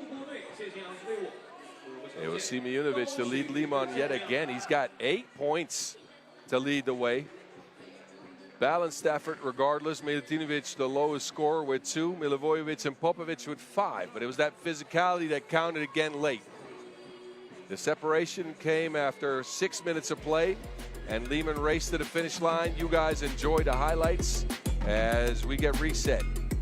We will get a second look at Miami, who come in 1-0, and a first gander at a renewed Ulaanbaatar MMC energy. I'm excited. I know you are. I'll see you in a few minutes.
These are the standings after the first 4 games of action from Chengdu, Liman, Antwerp, and Miami. All pick up a W. We will head into the middle stretch now. Second games for most of those teams. And our first look at some others. The action will be cut, though, as we'll get 2 more 10-minute sprints. We'll cut it right in the middle for you. After those 2 10-minute sprints, we'll have a session break. We then go into the women's series stop that is playing the knockout rounds today. I expect all of you to hang out with me on that event as well. And once we get set and crown the champs for the women's, we will come back, of course, later tonight at 7:45 p.m. is when pool play continues. Then we have 6 more 10-minute sprints for the men's for you. So a day of 3x3 action, a full day of 3x3 action from Chengdu. Same as yesterday when we played women's pool play. We took that field down from 16 teams to 8. And the action's been good in Chengdu, and the 11th time you've hit the city. I remember the first couple tournaments here when we were in front of the New Century Global Center. I played in those. Anyway, enough about me. Pool B action is what we'll get in our next matchup. It is Miami which we saw take down Shinagawa. It took them a long time to get going. They were down for large stretches of that game. But the last few minutes is when they put their foot on the gas and got it going. And they're still finding their chemistry with the new ad. Riley Batten, a meager outing, let's just be frank. A point and a rebound to his name. Tried to facilitate with screens, but it didn't really attack his mismatches in the post all that much. Mitch had 6 though. 2 of 4 from range. Travis, he led the way. Cole led the way, I should say, with Caruso with 7 points a pop, and there's the energy. Captain America with a 7-piece. And a couple of rebounds. Miami didn't need to rebound the ball that much. Didn't get out rebounded, but only grabbed 7 boards. That's unlike them. So the trend continues for the gentlemen from the USA. They'll face off with a physical team. Literally, physical Asia contestant Dogon Enkbot is back after a long injury absence. It's good to see him back on the court. He's joined by Groot. So we got a horseman and a tree now. We'll add you a maze. Ulaanbaatar with potentially the biggest offseason signing. They add Olympic pedigree. Norris Miezes, the Tokyo 2020 Olympic gold medal winner, and formerly of the Las Manas Miezes duo. Now he'll be a duo with Davasambu. So that's horse and horse rider? I don't know. We'll have to figure out a new nickname for Mongolian Miezes. Davasambu, a late ad after Ariumbold was scratched and non-injured yesterday on the practice court. He was scheduled to play here. He will not feature. So we will see Dogon Nyam again, who had a great 2025 season statistically. The long-standing member of Team Ulaanbaatar, and of course the Mongolian national team. An improved shooter last year. The energy. He has picked up his scoring slack. Came in averaging 2.7 points per game on the World Tour, but he added a 7-piece in their first game. Miami looking to go 2-0. There is Norris Miezes. Didn't have the best of years last year on the pro circuit, as he was often relegated out of the lineup for Chongming, was where he played. But when he played for the Latvian national team is when he was superb. Really, really, really good with his decisions. Wilson is distributed by him, is shot by him. And he was back to his old self. So let's see what a change of scenery does for him. Moved up north from China to Mongolia. And more focus on the pro circuit here for him this year. Referees in this very interesting matchup. Brigitte Chabaikosh Katu, Alex Talisainen. The ball is ready to go live. And here we go. I think that was our best one yet, bro. Let's go. Travis. They get it to Hahn right away. No space for a shot. Hahn, the midi, pulls up over Dogon Nyam. Miezes in his first contact with the Wilson on Ulaanbaatar. Enkbot. I know he worked on that physicality. Come on, he made me watch Physical Asia. It's a dope show. But that was too much on the screen, and a first foul on Ulaanbaatar. We know what to play physical. That's been in their DNA. Caruso. He's got the eagle eye. Miezes turns it over, and Miami back to it. It's Hahn. They can find that flow. They can find that movement in this lineup. Travis shreds the threads. Swishes it, mouthwash. And there goes Dogon Nyam rumbling to the basket.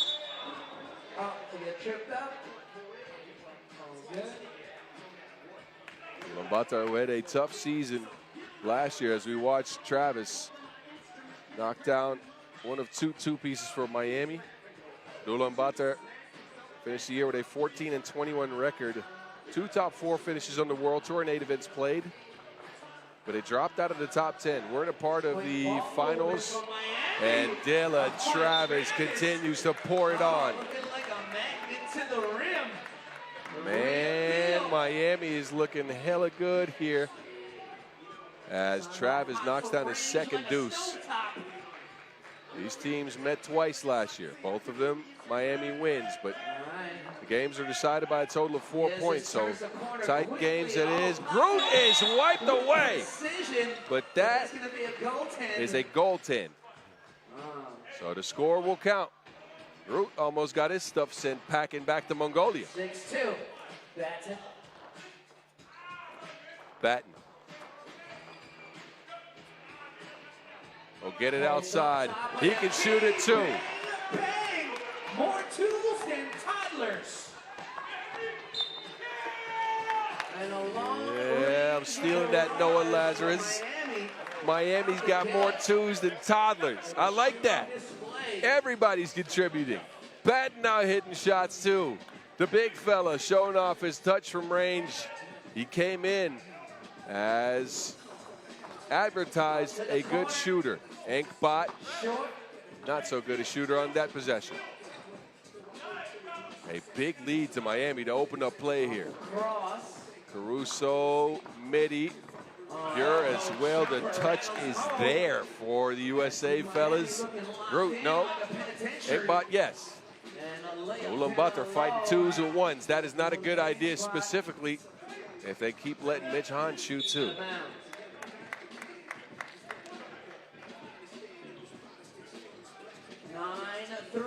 Caruso in his bag for this one. He's got 2s, he's got mid-rangers.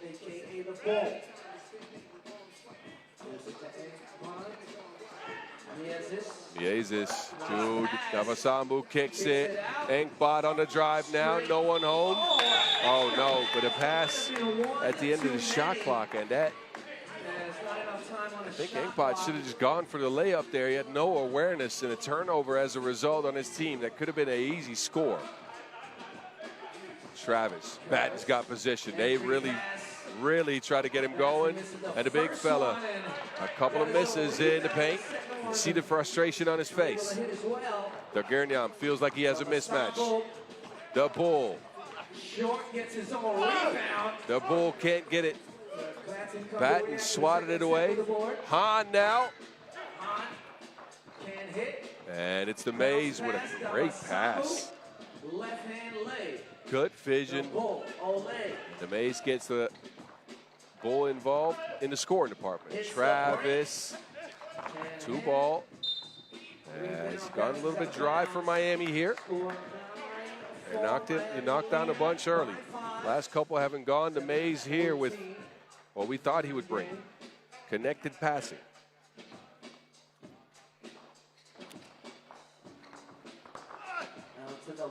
Tavasambu with that signature move. A shoulder and a forearm on your chest. You can't stop the Bull if he does that. That is like a horn. Righty hook. Unorthodox is Doganyam Davasambu, but as mentioned, over 6 points a game last year on the pro circuit.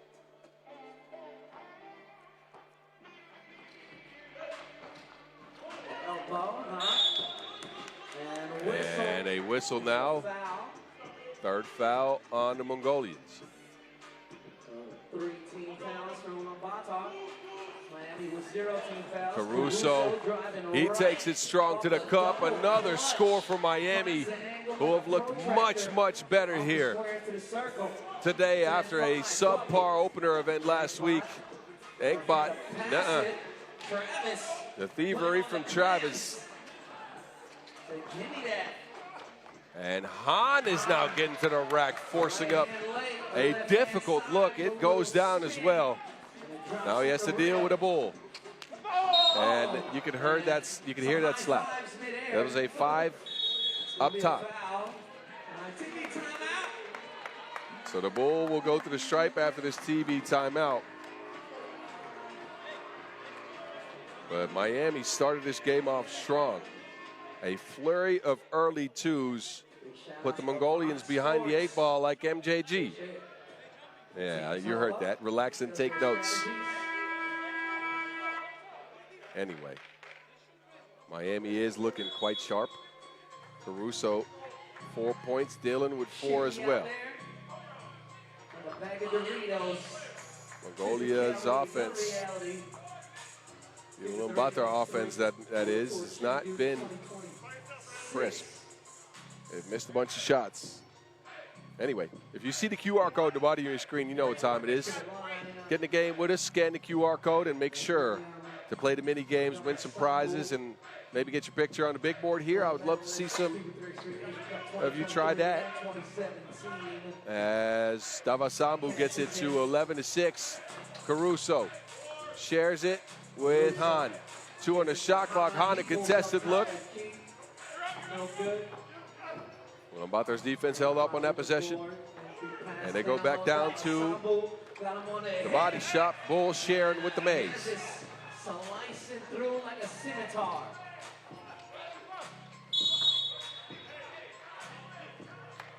So the Bull and the Mays link up. I think that makes it a Minotaur. That is a ancient Greek mythology reference for y'all. I mean, go look it up. Anyway. Travis, poked away by Antwerp. Who touched that last? Miezes is trying to say it touched Travis last, but it will be Miami possession here.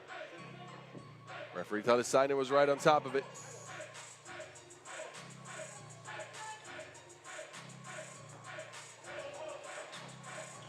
Four left, Caruso rises up yet again. Another two-piece.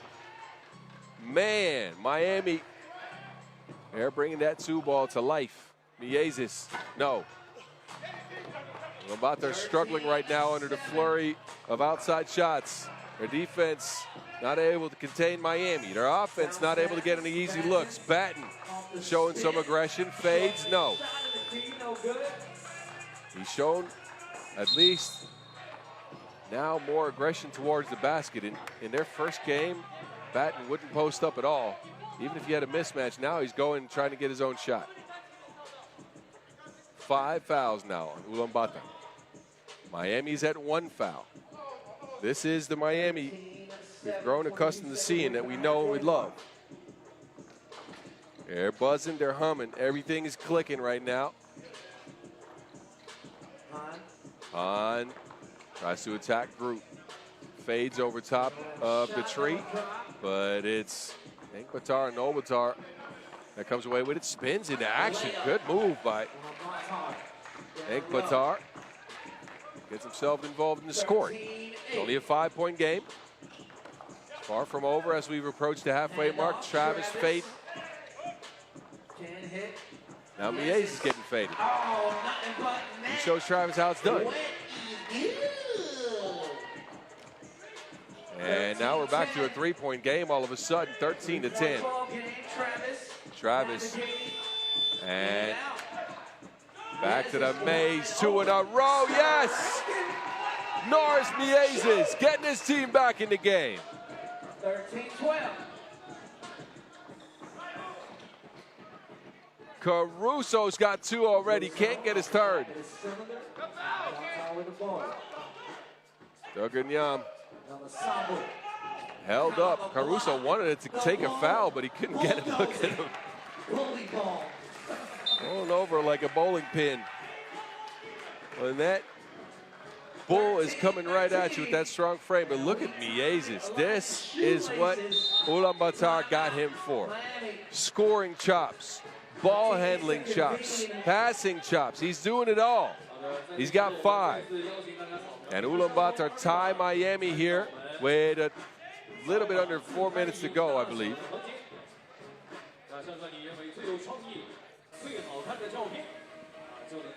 I couldn't see the time, but they are tied. We know that.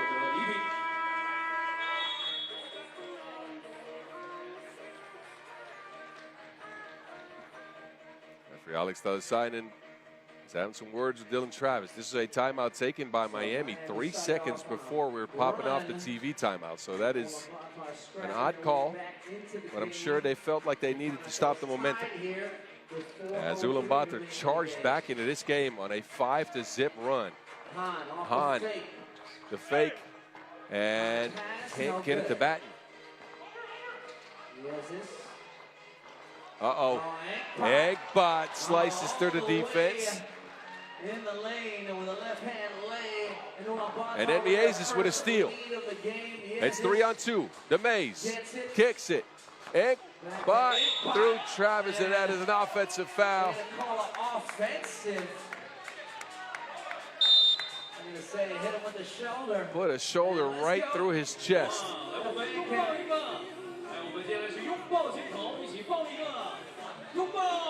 But the Mongols and their Latvian compatriot charged back in this one. They were down 13-8. They are right now on a 6-0 run. To take charge of this game, it's been Norris Miezis, although Dogun Eggbot got the last one. Miezis setting the table for it. Eggbot, no one home for Miami. A clear lane to the basket.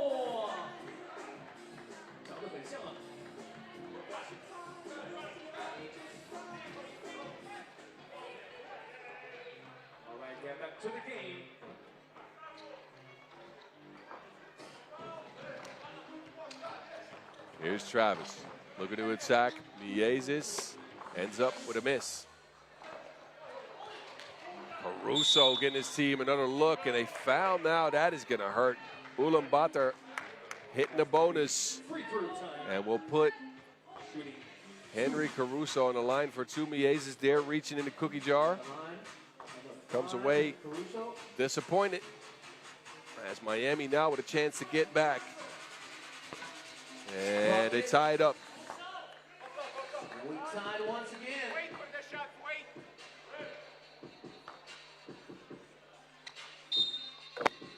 And Caruso pure on both. So Miami again retake the lead. They jumped out early, backed by hot shooting. The shooting has dried up slightly. And Ulaanbaatar's defense is clamped down. They have found just enough offense to get things going. The pass from Miezis is broken up. He gets it back in the corner to Mays. No. Ulaanbaatar, no Batar though. Doesn't forget the tip. Travis off the spin, and Babasambu got a piece. Nice active hands. 15-15, we deadlocked. Davasambu and Ulaanbaatar, no Batar, are having a tip drill. 3 minutes left in this one. And the score's tied at 15. I think the foul situation slightly favors Miami. Han, no. Stuck, well guarded, big, gets it back with a two-hand poke. That is what Batten can do for you. He posts up in the paint, and he gets another possession for his squad, setting up Han for the two-hand spike. Now Han by him lonesome to the basket, forces up a difficult shot. Dogun saves it to the wrong team. Caruso up top can get another 2-ball. No. Oh, rebound. Skies for the board. The energy can't finish the play. Now it's Han on the outside. No one home. That 2 pieces down, and Miami a 3-point lead. Miezis wants to attack the rack. Does just that. Ulaanbaatar on the defensive end now. It's Miami who have regained some of the momentum. Han fading away. And that rebound from Caruso was super high. Man, the guy can jump.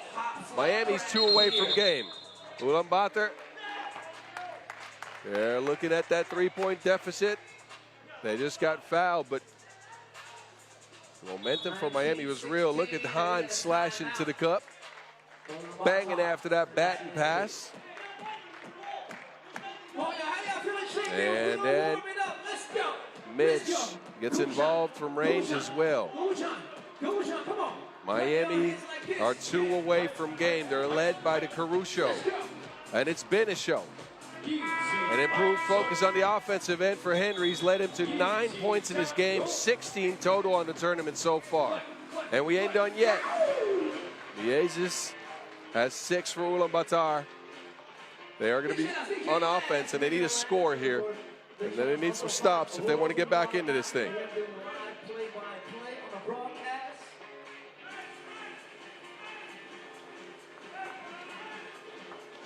Antwerp.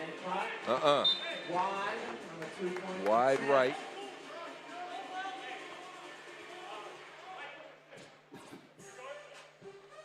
Miami 2 points away from the W. Batten and Hahn, they screen it out. Hahn looking to separate. Gets the Batten from the 3x3 logo. No good. It's Miezis who comes away with the Wilson. Pick and roll action. Norris Miezis steps back, pure cloth. Big shot. And Ulaanbaatar are within 1. 21's the name of the game, though. Mitch Hahn, no. And there's Batten underneath the basket. Gets a 1 point closer. A foul on Batten. He subs himself out to give Miami a little bit more defensive versatility, but the Mays, as good as advertised, is 8 point with the step back to pull his team within 1. Looking at a 2 point deficit now. Miezis has it. Down to Davasambu on the block. Miami need to score. Ulaanbaatar need to stop. They give it to Hahn. Hahn going at Miezis. Hahn looking to get space. Well defended travel by Mitch Hahn. This is something we've seen from Miami last year too. They don't really know what action to go to when they need to close out a game. They give Ulaanbaatar a chance. Ulaanbaatar with a 2 could shock everybody. Antwerp to the rack. And then Miami just gives them a 1. Confident in their ability to score. Caruso from range. No, tracks down his own board to Caruso. Does it again. Who's that out on? And let's see what it's going to be. I'm going to say he stepped on the line, so we got a call challenge. 4 types of calls you can. There is a challenge called. I am not even sure who got the possession in the first place. Somebody help me. Somebody. 2020 is the score in a barn burner in Chengdu. Little over 30 seconds left. I think the ball went out on Caruso. I am absolutely unsure, but we can see what the referees are seeing. They're checking a replay. We're giving the ball to the right team. Trust me, it is happening. And whoever gets the rock here has a big, big chance to win a game that is tied after 9.5 minutes of play. They get all the angles through the referees. An important call. It looks like it might hit Caruso's foot. On this angle, it looks like it might be out of Miami. Caruso gets it here, skies. Miezis pokes it out. Oh, no. I don't know. Does Miezis poke it out and does it go out of bounds, or is it Henry touching that last?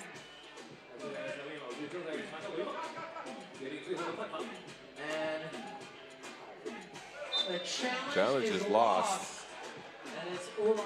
Ulaanbaatar will get possession. They can win it with a score here. Davasambu's on the bench. They go with Ulaanbaatar, Miezis, and Antwerp. I'm sure we know where they're going to get the ball to. Antwerp first. They get it to Groot. Groot on the drive. There's Miezis. It takes a long time to develop. It's poked away by Hahn. Good defense, Miami. Travis now to Caruso, to Dilla. Travis for 2. It's way down and off the mark. An offensive rebound by Hahn is out of the question. So the Mongolians will get another try here.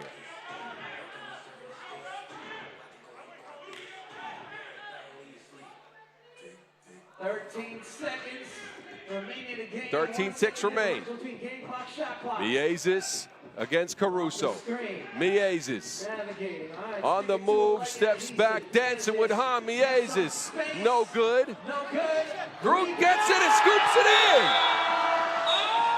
Ulaanbaatar, Ulaanbaatar stuns Miami at the buzzer. Cleaning up the mess of the miss. Groot. He hung it out. This ain't baby Groot, this is big Groot. Extends a tree branch, but wait a minute. We're taking a look at this. The referees are taking a look at this, whether this was in or out of time. Groot here just flips up a prayer and somehow gets it in off the glass. But it ain't done. The referees want to check whether it's in or out of time. Score counts. Ulaanbaatar wins. And the Mongolians rally from behind to shock Miami in a stunner. They were down big to start the game. Fought back, picked up the lead, then they went down 3 points. It was 19-16, and they closed the game on a 5-1 run, capped off by a Groot bucket, and Ulaanbaatar get a win to open up their campaign in Chengdu in a stunner. Woo! I need to catch my breath. Man, oh man. Miami left one on the table, Miami left one on the table there. They couldn't close out the deal. I got to take a breather. Enjoy the highlights. We got one more game for you before we move our attention to the women's. And I'll get you sorted on all of that. and DeQing up in a couple of minutes here after this incredible barn burner of a game.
All right, I've calmed down.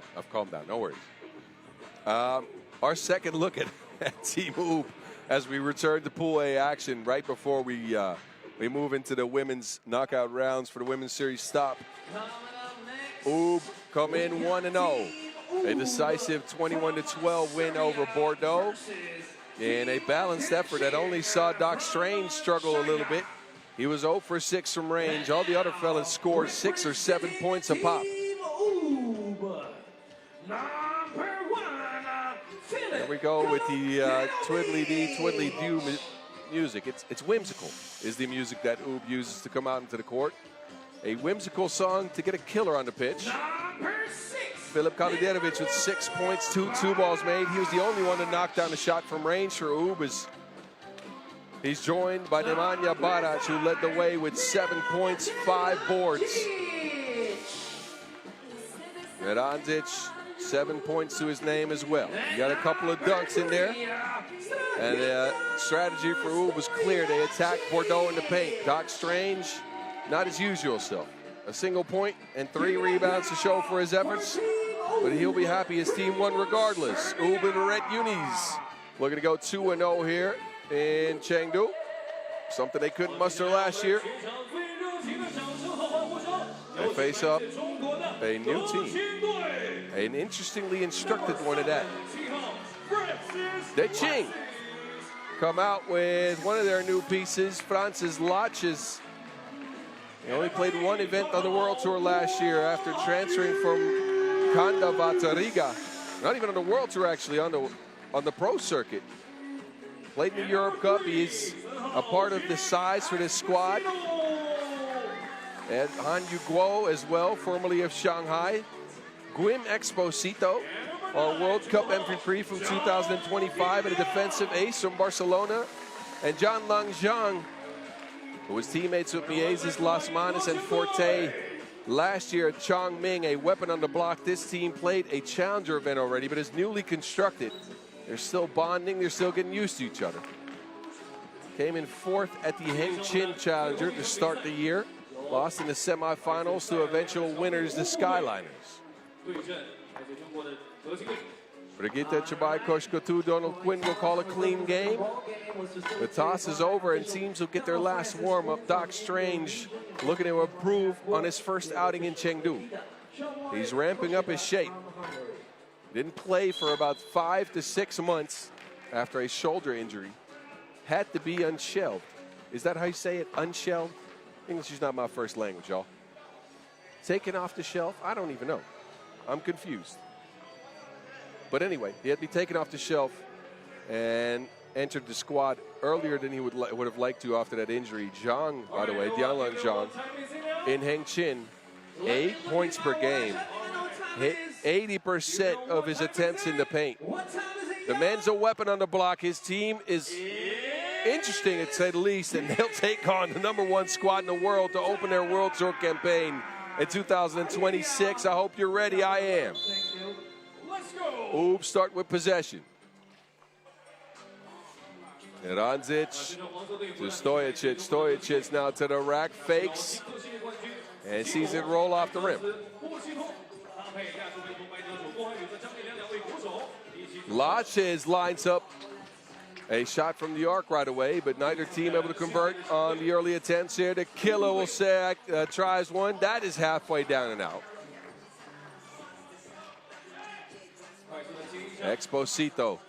He will try a 2-ball and he will knock it down. Guim Exposito. An opening score for the World Cup MVP of 2025. It is new threads for DeQing. They'll take a seat. Guo will come out.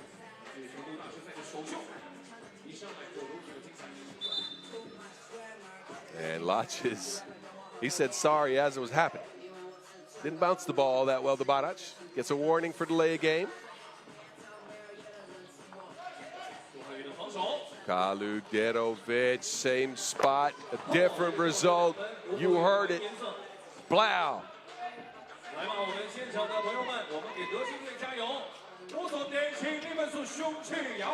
Barac behind the back, but I think he wanted to get that rock to Coach Zdeto, who's sitting in the crowd there.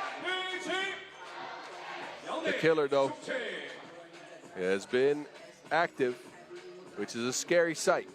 The killer on the loose with his third two-piece of the tournament. Wim lost his mustache somewhere in China, apparently. Oh, my. Zhang, that looked like it was a clear bucket. Guo and Zhang link up again. Guo now to the rack. Right around Stojacic. Guo with the pressure as well. We've seen Guo on many teams over the last few years. And here, he does what he's best at. Drives to the rack, takes the contact, finishes up and around Stojacic. Interesting thing about Guo is that he showed some improved shooting chops in the Challenger event his team played. Barely hit any range shots from range last season in a handful of events on the pro circuit. But he hit 5 of them in Hengqin. A different approach for Hanyu Guo. DeQing hold a 1-point lead after a minute and a half. Their team is pretty sizable. I think matches up with U pretty well. I'm still confused about Guim's mustache, though. Where did it go? Kaluderovic, man, oh man. That is filthy. Foul on the floor, the first foul on Tsukuba. Zhang here goes up. And Kaluderovic is hitting the side. He struggles to the bench. There's that improved outside shooting from Guo. No make this time around, but he can get to the old-fashioned way. On you go to the stripe. After knocked on the forearm by Naranzic. Guo last year in 3 events played, but only 1 main draw event played on the pro circuit, actually on the World Tour. a 100% free throw shooter, and well, that didn't mean much on that attempt.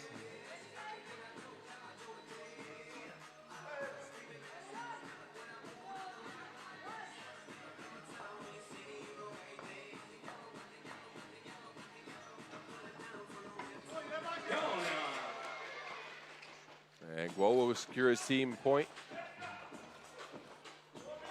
Lach is out of the play. It's 3-on-2. Baraj takes advantage but misses the layup. A lot of physicality on the play. No call. Laches. And Zhang with a big bucket. Flex on him.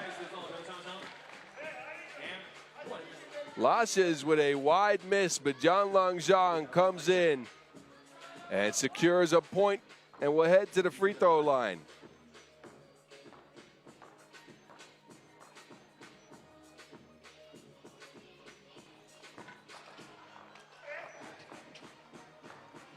Ranzic has it. And it's off the leg of Laches. No reset on the shot clock, however. 7 seconds remain for Oop to work with.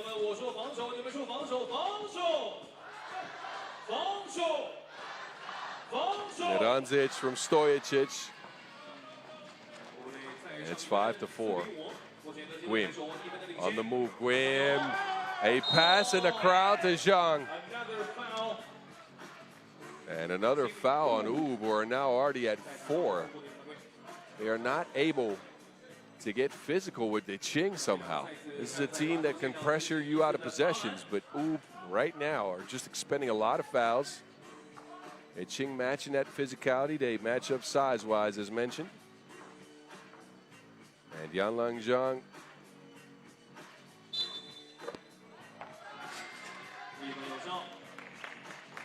get DeQing a 2-point lead here. 6-4. 2.5 minutes in. And referee Brigitte is already telling Guo and Box to calm down. So I think DeQing is trying to match physicality here. Ranzic, no.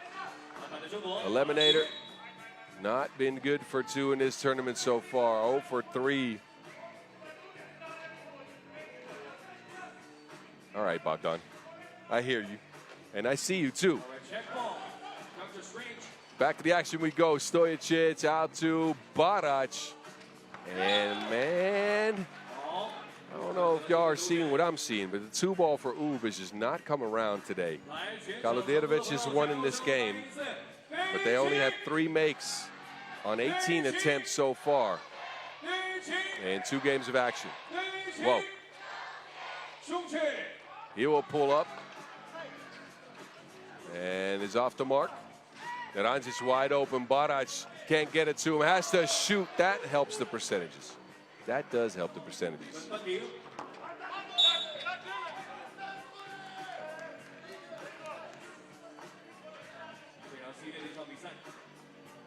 M. Diesel, 2 feet behind the line like gym class. He will splash one. It's 6-6 as a result. Stojicic can't put as much pressure on the rim as he usually does. He's limited still. Shot hasn't come around. 0 for 7. Oh, Baraj with a flurry of fakes, but Lach is right there. Take that home, Brate.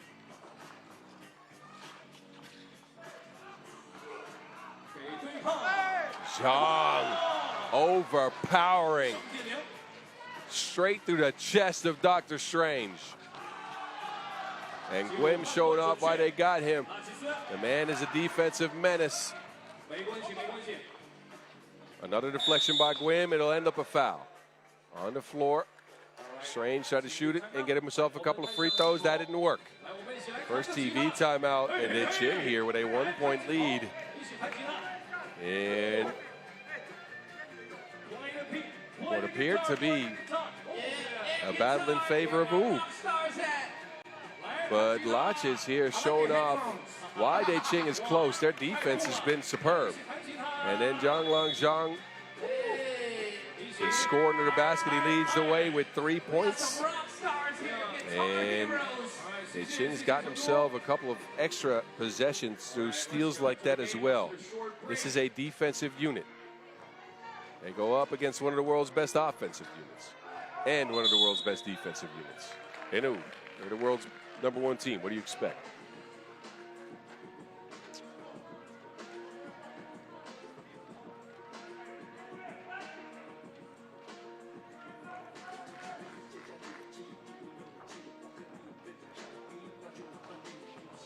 Whoa. Whoa. We mentioned his improved shooting.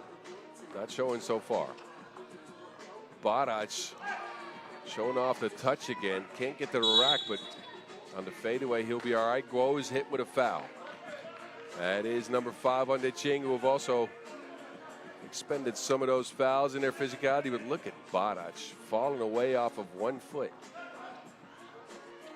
It's not Nim Diesel, it's Nimble Diesel. Anyway, Strange has got some nimbleness to him as well. Guo will continue to fire him up. Not found the bottom of the net yet. Ooh, now in the lead. They leave the Lemonator open. And he's off the mark. Weem comes away with it. Zhang's open in the paint. It's broken up, but a foul called. So Jianlang Zhang will force Oob their 5th foul as we approach the halfway mark in this one.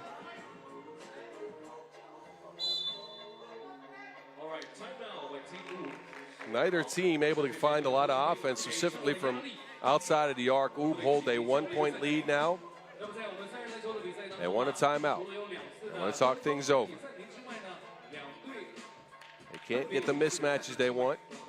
They've also not gotten the shooting they want. That is what worked. Strange to the rack. Using that rangy frame to get a shot down.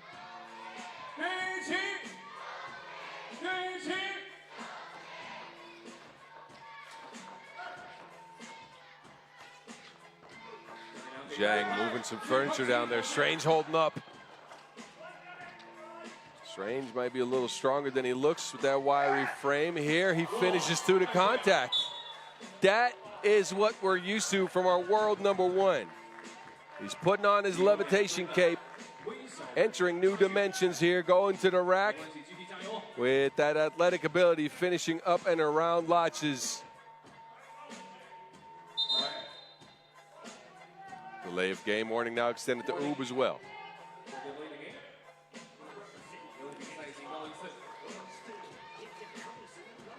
Weem to Francis, Lotches, no Guodo there to clean up the mess. Speeds in for a quick bucket.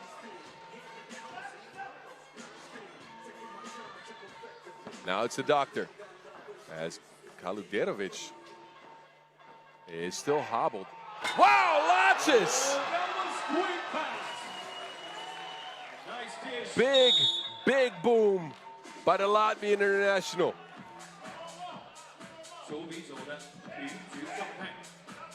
This is as beautiful as a James Blunt song. The connection between Exposito and Lasses leading to the Yam in a 9-9 contest.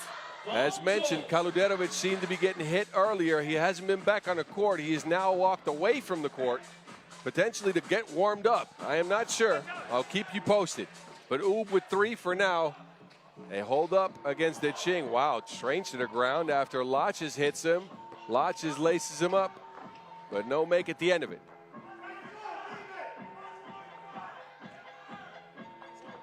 Nim Diesel faces up, pulls the trigger. And it's out of bounds. No challenge on that one. Score time 9-9, 4 minutes remaining in the game. 4 minutes exactly remain in the game. DeQing will have the rock here in a tied game.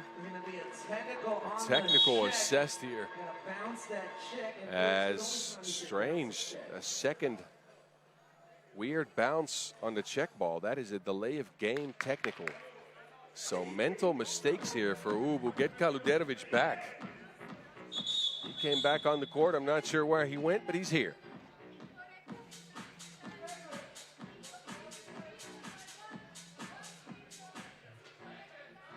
And what our winner on the fan wall. Congratulations. So I think Yanlang Zhang is going to be shooting a freebie here. 就是我们今天上午最有创意、最好看的照片。来，我们小朋友也在我的身旁。 Zhang, a 92% free throw shooter in 2025. Leading the way with 3 for his team in a tied game. A tie that he can now break. Free throw. Ching. Oob's offense is stuck in the mud. DeQing's offense is also a little bit stuck in the mud. But I'm sure they're happier about keeping the #1 team in the world down in points. It's Barac who takes over, hangs, and hits. There's the diesel part. The strength for Nemanja Barac to finish it off. Guo looks to do the same thing and somehow gets that shot to go. Oh, hit him with the floater. Oh, punch for a punch we go now. Zhang from outside, no. So after a flurry of scores, we go from 9-9 to 11-11, and we're tied again going into the second TV timeout. Oh me, oh my. It heated up a little bit. Strange around Lodges on that possession. Lodges gets his cookies took. Barac leans in for a strong make. Nemanja Barac with 4 for Oob. Zhang and Guo are the ones doing it all for DeQing with 8 total between them. This is how the scoring went. I said it. Punch for punch, tit for tat. And we are tied at 11. Oob looking to go 2-0 here. To come out of pool play undefeated. DeQing looking to start their campaign off strong.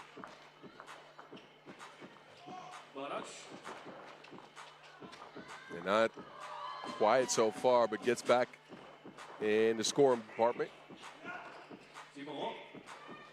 Wim gets it to Zhang. Zhang is, it seemed like held up, but no call. He's upset about it.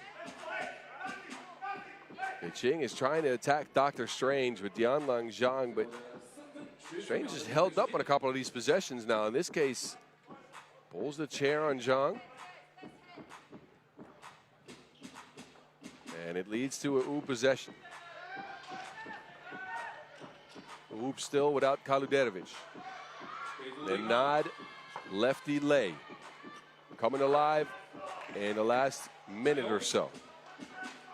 Guo, and the nod pokes it out, a deflection.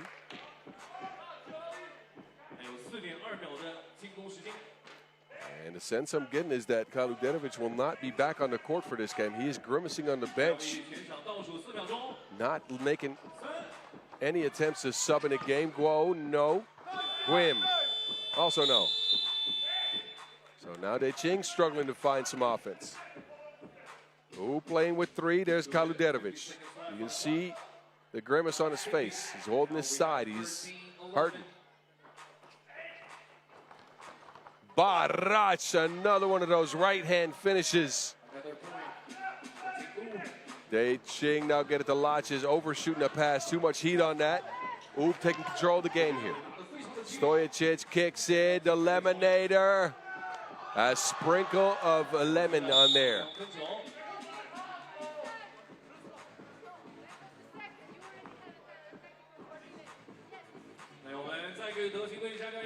Every dish needs some lemon juice, and the nod provides it from 2. 16-11 Oob all of a sudden, but a foul will put Yanlang Zhang on the line. Another technical on Oob. That's the second of this game. A lot of mental miscues by a team that you normally see even-keeled, steady. Normally you don't see that many emotions from them, and in this one they've been, well, sloppy. I'll say it frankly. Anyway, that was the second technical of delay of game, I guess. Strange. They get a good stop here. Doc Strange from range.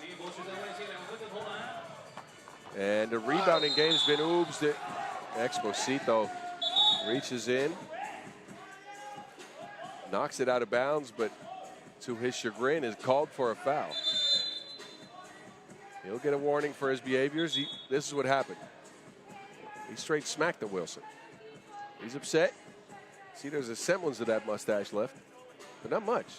We're used to seeing some more luscious hairs. Now, we're going to take a look at it, apparently.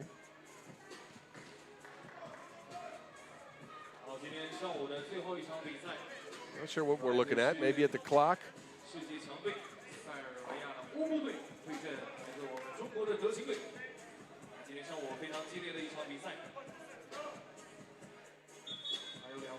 So if you're just tuning in, Ulaanbaatar is playing with 3.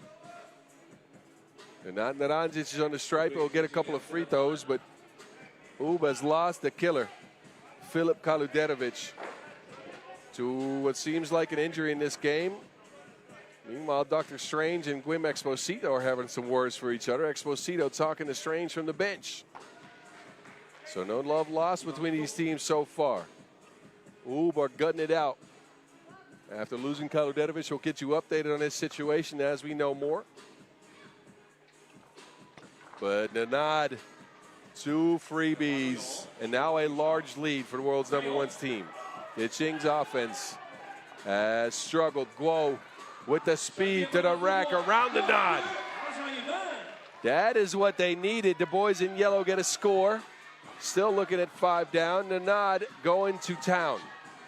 With the foul situation as is, nothing DeQing can do when the Lemonator puts his chrome dome down and gets to the rack. That prayer unanswered for John Long. And it looks like DeQing is running out of gas after a good first 6 minutes in this game. Their defense, so, has led up against the pressure that Ulaanbaatar can put on the basket. Then Nod, and that 2 balls still missing. It is not there for Ulaanbaatar. They have done everything else right. The Nod has delivered. Came alive here and has scored the last 7 for his team. Exposito slides to the rack. Stojic. Now he'll get one. That man is smoother than Froyo. How? Back to the basket, right hand from the left side, over his head. And DeQing see Ulaanbaatar get close to the game time. They'll get a score here. But Ulaanbaatar can close it out. Go 2-0. Strange, no. They'll have to wait. No look dish. Exquisite. That was some paella from Exposito. Nanad looking to end things against Zhang. And Zhang, with his acting, gives Nanad another look. He got hit on the nose and was complaining so much that the Lemonator could finish out play with an offensive rebound. A 9-piece for Nanad Naranjic after not scoring more than a point for the first couple of minutes. Look at this. He does hit Zhang in the chops there. But the referees are not budging on the complaints for DeQing. It's Ulaanbaatar who take this one 21-16 in a slow game to start.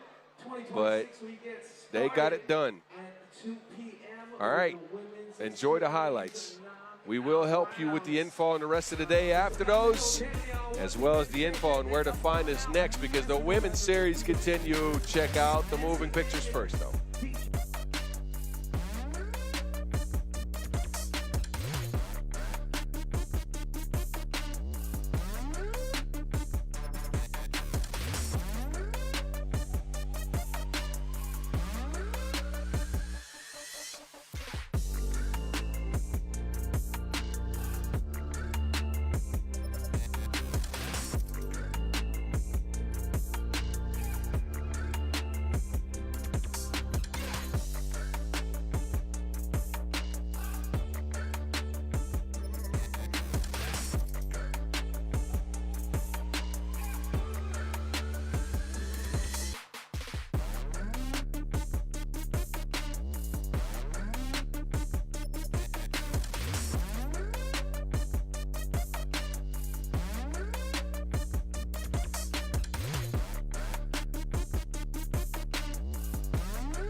All righty. We will be back at 9:10 local time with the rest of the 6 games that are on the slate still for the men's. But stick and stay here. We got a short break, but the women's series stop continues as well. They go into the knockout rounds. That is slated to start at 2 p.m. So 3X Reaction coming at you live all day. I'll be in your ear, and I expect you to be here for the women's series as well as the return for session 2 for the men's later on today. I'll see you there.